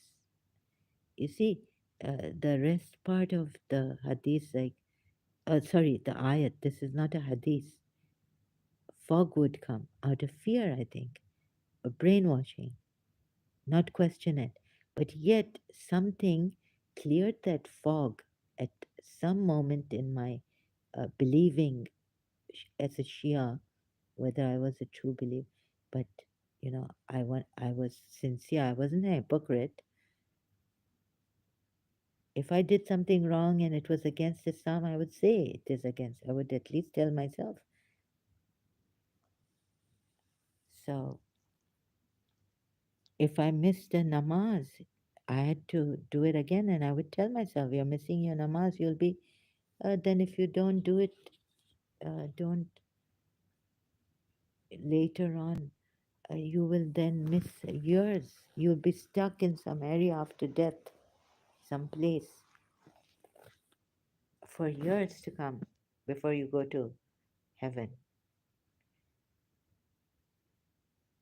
At least tell yourself this, right? Be honest. So, some time when I was a Shia, the fog lifted. The fog lifted, and I betrayed a sacred trust. I, I was like, I don't, what's this? What's happened? What? Because while you concealed within yourself that which Allah is to disclose. So let's suppose my aunt told me, when my aunt told me that Zainab felt she was highborn. So we discussed a little bit of it over the phone. I didn't read the commentary myself. Then when I read this ayat, I was like, what? And remember, O Muhammad, when you said to the one on whom Allah bestowed favor, and you bestowed favor, keep your wife. You see, it doesn't make sense. Because Zaid didn't have a problem with Zainab. Zainab had a problem with Zaid.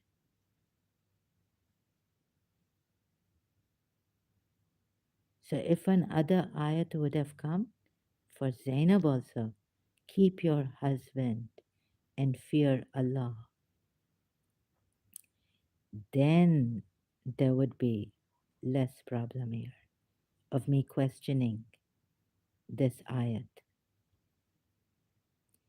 and ruling out also Tabari's two accounts on Muhammad getting attracted to Zainab later on, even though she was his cousin. When she was married to Zaid, and he himself has told Zainab. So Shia's mind could not get it, what I now have got it. So, in your blind ishq and reverence for Prophet Muhammad, you want us to superficially take it and accept this, where a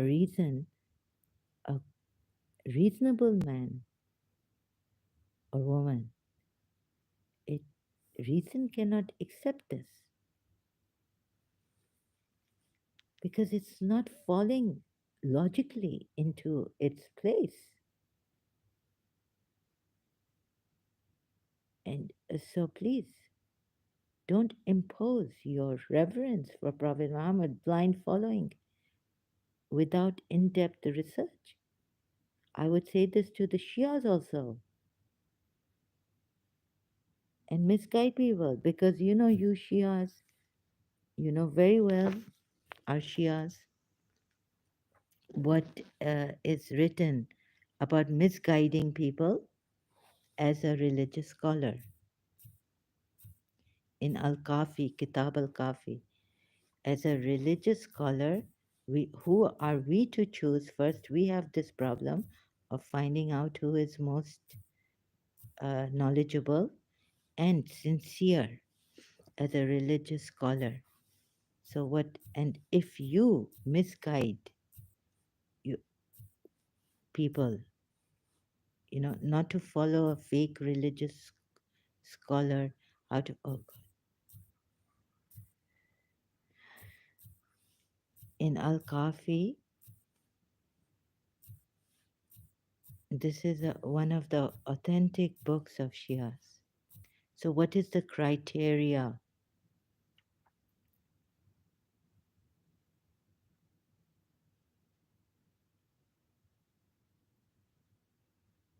Kuleni was a great, not about the author, but about religious scholars, whom to follow and the right furul, like the decision. And if you, what about the fake religious scholars in Islam? What happens to them? And if you make a wrong decision and, judging and things like that. So it gives these criteria to make us even recognize who is a true religious scholar and the most knowledgeable one, which marja to choose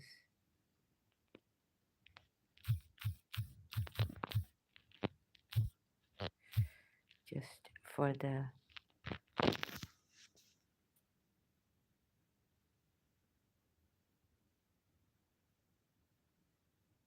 Oh, I can't find it now, that hadith. So, what is the criteria of choosing a religious scholar and how a religious scholar should be when the imam is in occultation?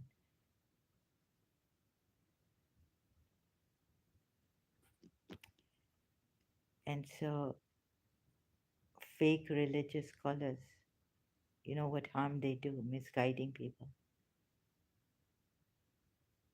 And this Shia Islam, Islam altogether, is on justice.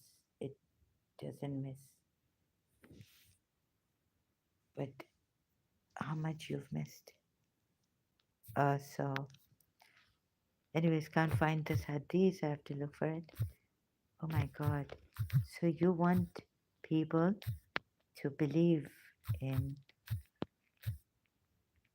your way, ruling out Tabari, and saying that this makes sense, yes, and not to question it, because any kind of even academic work, you do critical analysis, examining the verses closely. If you say this doesn't make sense to me, you would say we will have to kill you or something like that because you're on blasphemy now.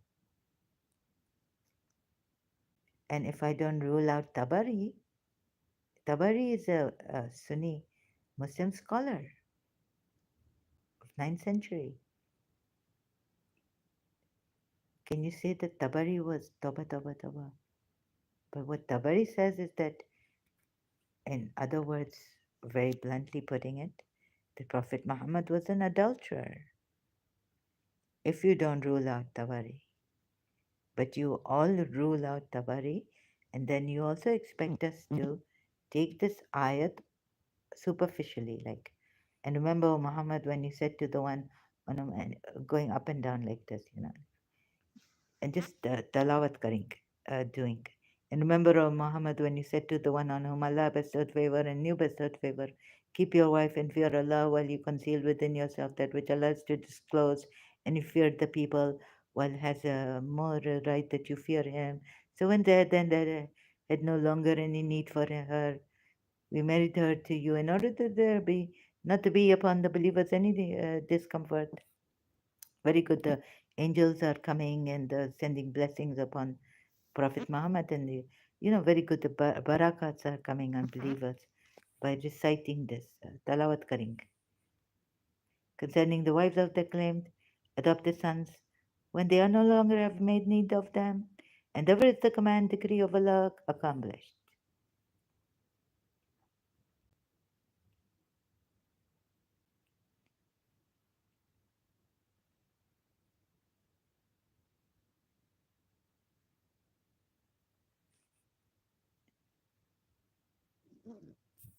Don't use your mind. Don't question this. Read it like all Muslims do. Otherwise, anything you say against Prophet Muhammad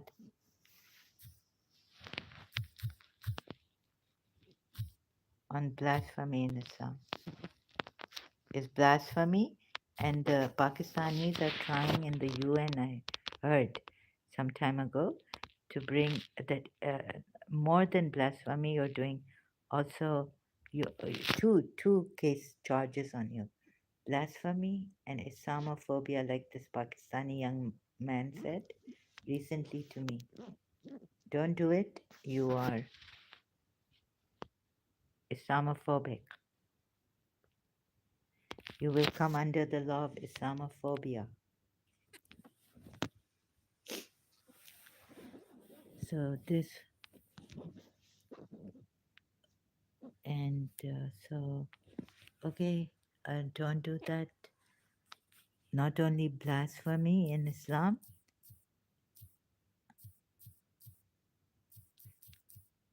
but Islamophobia too.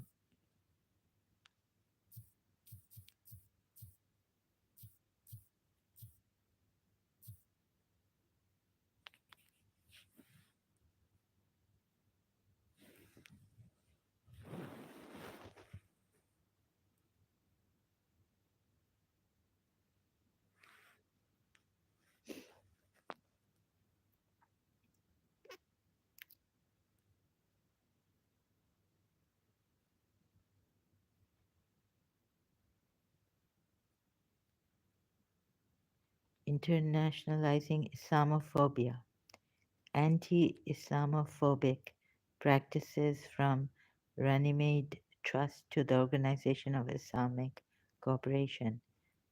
Conflating abuse with criticism of Islam risks a return to a UK blasphemy law.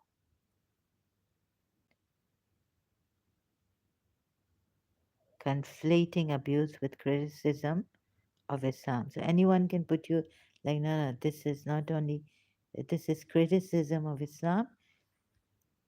And what you said, conflating abuse, you just, about Tabaris, you didn't rule that out. So you're conflating abuse, or God knows what. No, no, you're escalating abuse against Prophet Muhammad. You are Islamophobe. I mean, this is how clever these Muslims have become. It's amazing. Uh, you're, it's, how can you be so cunning? This is, don't say anything to our Prophet and Allah. We were told, like, okay, that's Allah saying against the Jews. But Prophet Muhammad himself in the hadiths and all, it's come footnotes that how terrible these policies were. Their chief leaders gave him such a problem. He can say anything. Having or showing skill in achieving one's ends by deceit or evasion, or using taqiyya. You slowly come, and these Muslims, they can even use like this person did. First, he's like very nice. Yeah, like, I'll help you. If you can't live in UAE, I'll help you. And then when the test it came against Prophet Muhammad,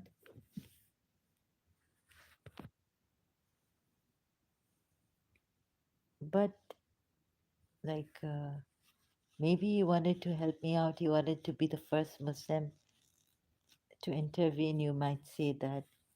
So that's good. Uh, you know, but there could be Muslims in this case where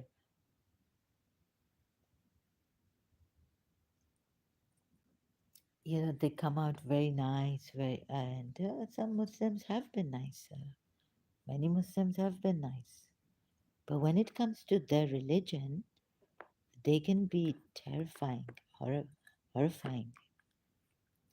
What they did to Asia Bibi and all this, now they're trying to bring in.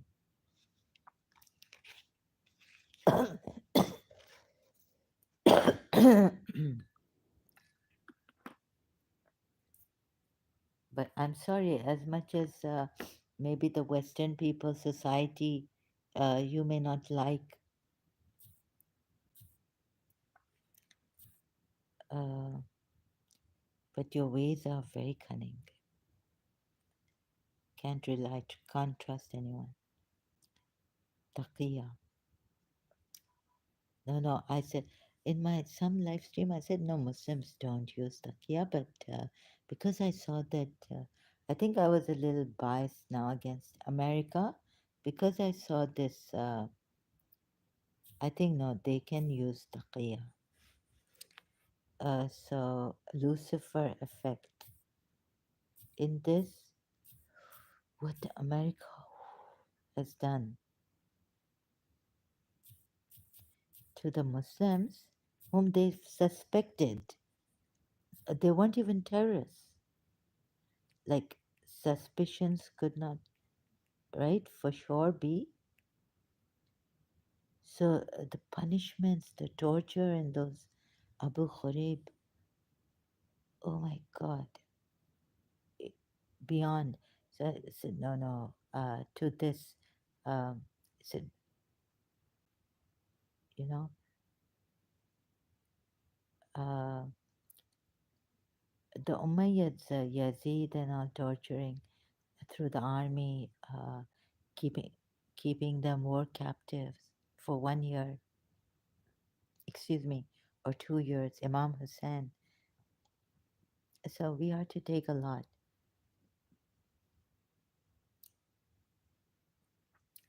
But some Muslims have been against us, and I don't think that they don't use so Lucifer effect opened my mind towards the tortures to no end American soldiers can do onto the Muslims whom they detect or suspect. So I went a little prejudiced, I think biased. I became, but when you look at this Shia killing in Pakistan and the discrimination by the Muslims, killing people for their faith, bad. Sunni Shia killings in Afghanistan, sad. Dalai Lama. In our neighborhood in Afghanistan, Sunnis and Shias are killing each other. It's sad, said the Dalai Lama. The Hindu, I would not go in there. I got even Dalai Lama. See, killing each other. Uh, ooh, this is like July 2022, 24th July, Hindu. So I know here uh, my privacy will be compromised. Dalai Lama saying in Afghanistan, Sunni Shias killing each other. Pakistan, rampant killings of Shia by extremists. That was in 2013 till Imran Khan came. Uh, Despite being the religious majority in Iraq, Shia Muslims have been killed and otherwise persecuted by IS, which is Sunni. Wikipedia.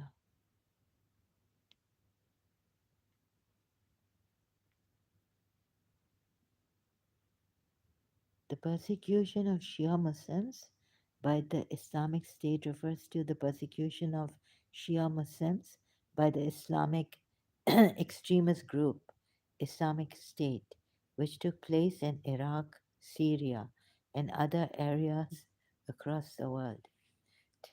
The- Despite being the religious majority in Iraq, Shia Muslims have been killed and otherwise persecuted by IS, which is Sunni.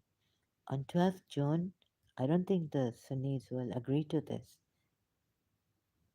They will say that, would they not say that these extremists are not Muslims? I don't know. Wikipedia? Uh, so, anyways, which is Sunni.